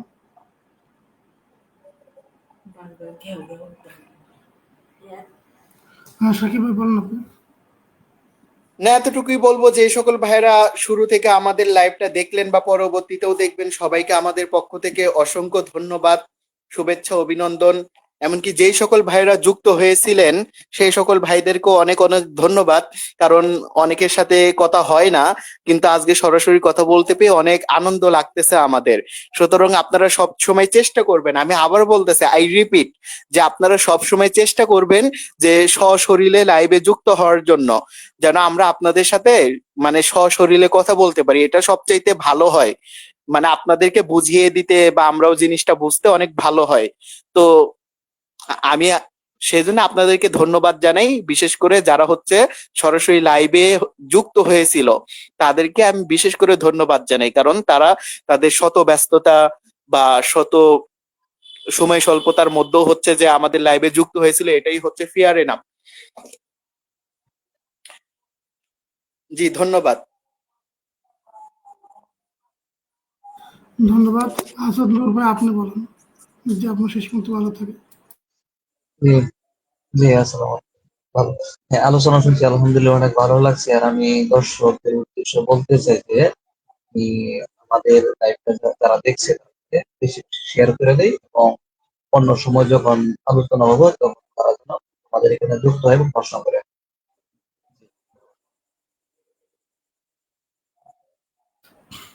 আচ্ছা ঠিক আছে, ধন্যবাদ।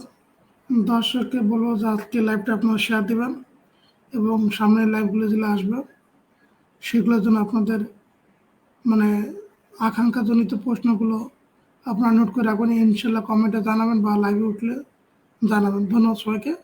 আজকে রাতের জন্য এতটুকুই। শুভরাত্রি। আসসালামু আলাইকুম রহমতুল্লাহ। ভালো থাকুন সবাই।